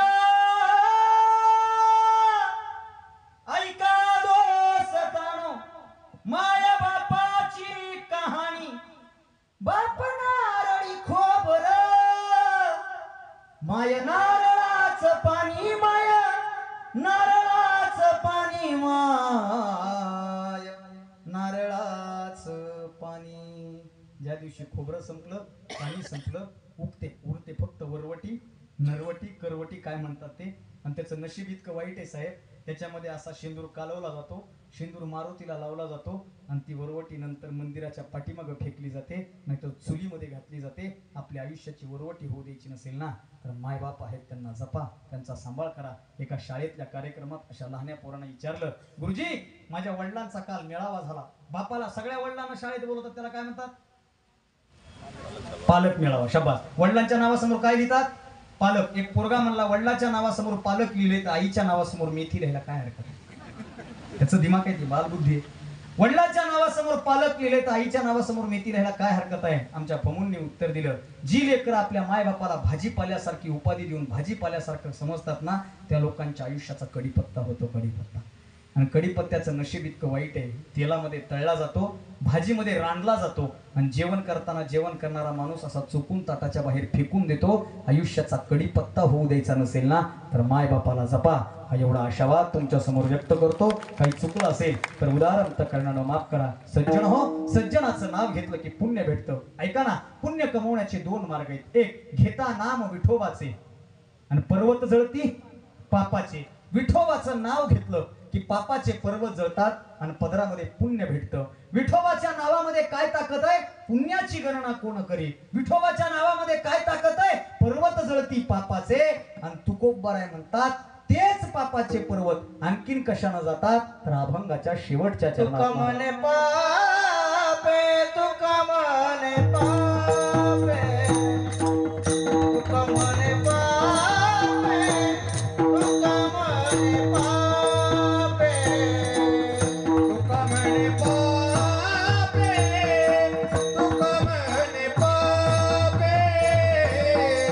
तुका म्हणे पापे, तुका म्हणे पापे, तुका म्हणे पापे.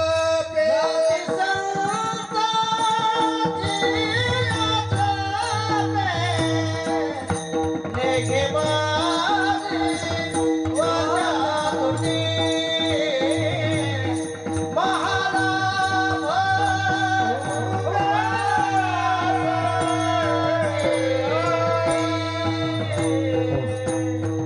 तुका म्हणे पापे जाती संतांची या जपेने हे माझी वाचा तुटे महालाभ फुकासाठी झालेली सेवा तुम्हा सगळ्यांच्या चरणावर समर्पित करतो. या ठिकाणी ज्यांच्यामुळं इथं येण्याचा योग आहे, ज्यांच्या मार्गदर्शनामध्ये हा सप्ताह होतोय, महाराज सप्ताहाचं नियोजन करत करत तुम्ही पखवाजाची साथ करता ही माझ्यासाठी लय आनंदाची गोष्ट आहे.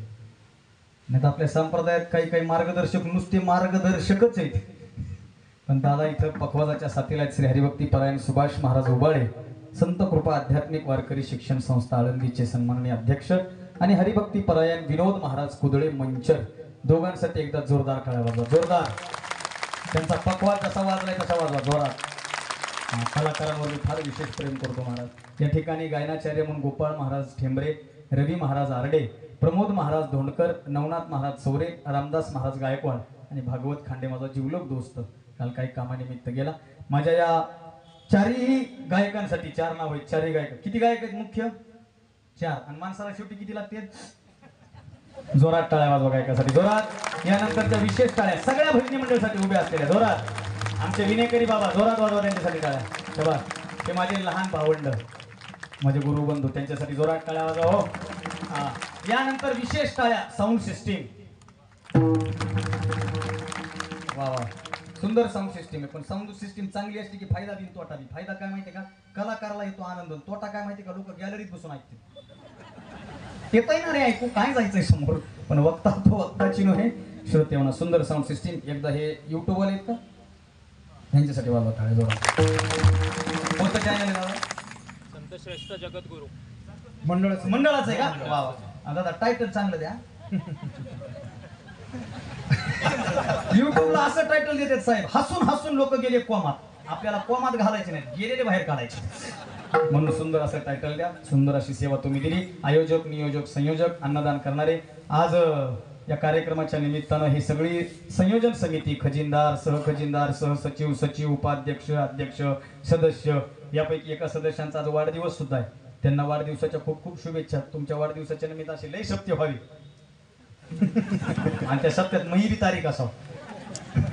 असा एक आशावाद व्यक्त करतो. आपण सगळ्यांनी मला बोलवलं, असंच वारकरी संप्रदायाचा प्रचार प्रसार करत राहा ही एक विनंती तुमच्या समोर व्यक्त करतो. काही चुकलं असेल तर उदाहरण कारण माफ करा.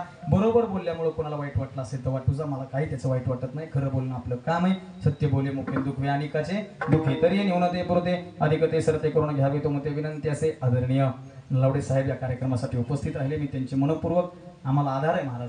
आळंदीमध्ये गेल्याच्या नंतर आम्ही निवासाला साहेबांच्या बंगल्यामध्ये राहत असतो. साहेबांचा आधार आम्हाला आहे वारकरी संप्रदायाच्या पोरांना.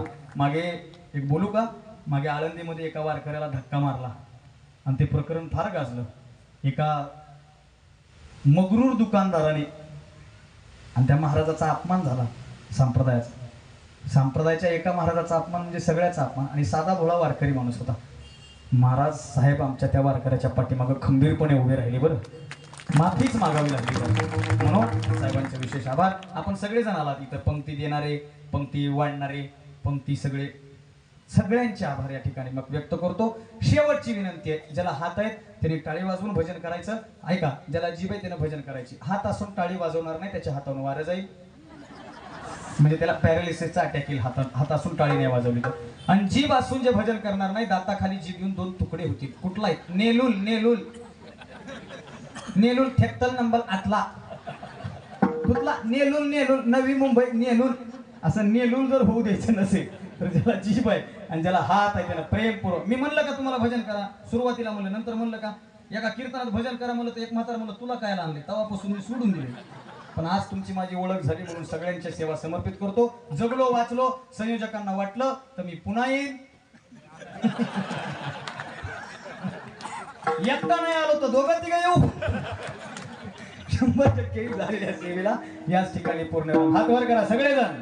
तेव्हा ज्ञानेश्वर माऊली नारद माऊली तुकाराम, माऊली ज्ञानेश्वर माऊली ज्ञानराज माऊली तुकाराम, माऊली ज्ञानेश्वर माऊली ज्ञानराज माऊली महाराज ज्ञानेश्वर माऊली ज्ञानराज तुकाराम तुकाराम तुकाराम तुकाराम तुकाराम तुकाराम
सूचना झाल्याशिवाय कोणीही उठू नका. तुळशी वृंदानासाठी भाग्यवान पुरुष भाविक नितीन ढाकणे, सन्माननीय नितीन ढाकणे, आपणास विनंती असेल की आपण पुढे यायचंय. त्याचबरोबर तुळशी वृंदानासाठी ज्या सुलोचना जाधव ताई आहेत का, या.